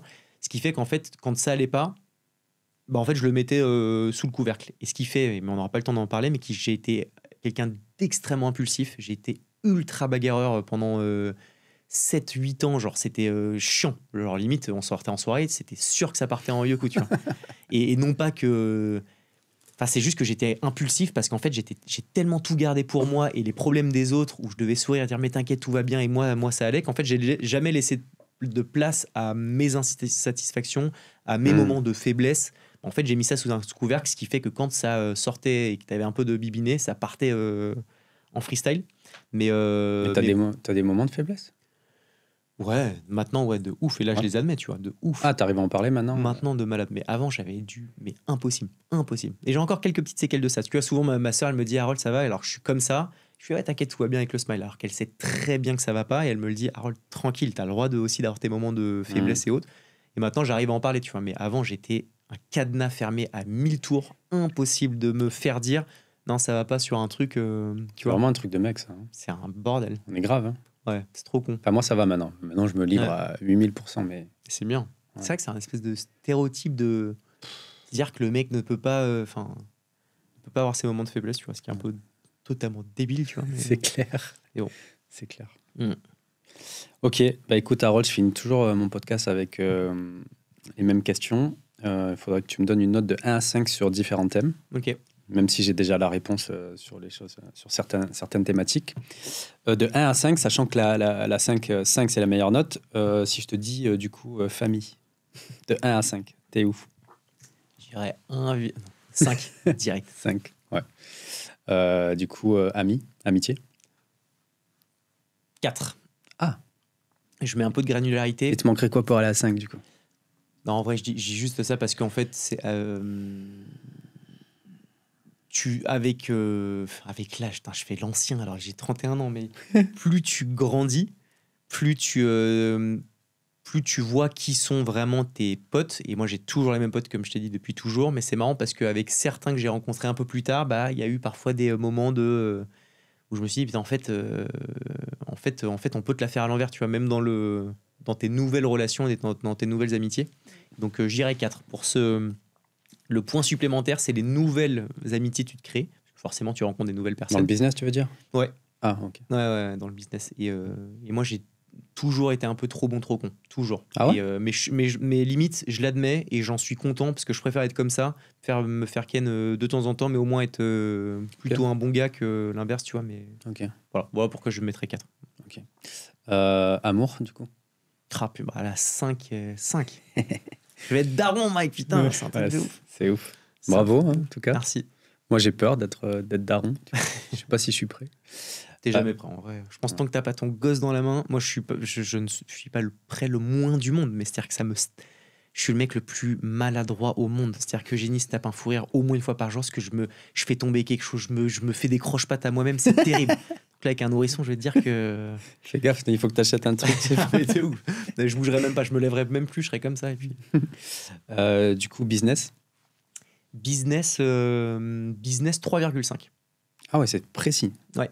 Okay. 3,5. Alors dis-moi pourquoi le 0,5 pour 4 et après pour aller à 5. Parce qu'on a eu l'année la plus complexe de Com ever. Ça a été hyper dur émotionnellement, je t'en ai parlé. Et donc, c'était un vrai challenge. À ce moment, ça fait pas si longtemps que ça finalement Ah ouais, non, c'était il y a 8 mois, je pense. Ah oui, quand même, d'accord. Moins d'un an, tu vois. Ouais. Et Parce que tu avais dit que comme c'était ta première source de stress. Ouais, mais c'était du bon stress. Vraiment, il y avait quasiment que du bon stress. Là, c'était du stress de c'est pas bon. Genre, vraiment, les signaux sont pas bons. Et en fait, il y a eu, comme d'hab, hein, quand il y a un truc qui va pas, souvent, tu as 1 milliard d'autres choses qui arrivent. Et là, j'ai eu un cumul de 1000 choses qui sont mises au même endroit. Donc, ce qui fait que ça a été hyper dur, mais c'est largement au-dessus de la moyenne parce que là, les signaux sont vraiment bons. La culture est de nouveau bien présente et puis on a passé le plus dur. Ouais. Donc, on se refait le podcast l'année prochaine. Je te dirai très certainement 5. J'en suis persuadé. Ouais. Mais voilà, si je dois être honnête, 3,5. Ok. Écoute, Harold, je vais te libérer. Tu vas pouvoir aller faire de la boxe. Petite séance de sport, on se l'est dit. Vraiment. Vraiment. Je suis chaud, super chaud. Merci à toi, c'est trop bien. Merci à toi, Mike. Je suis sûr que ça a apporté plein de réponses à certaines personnes. Et puis, à la prochaine. Salut tout le monde. Ciao, ciao.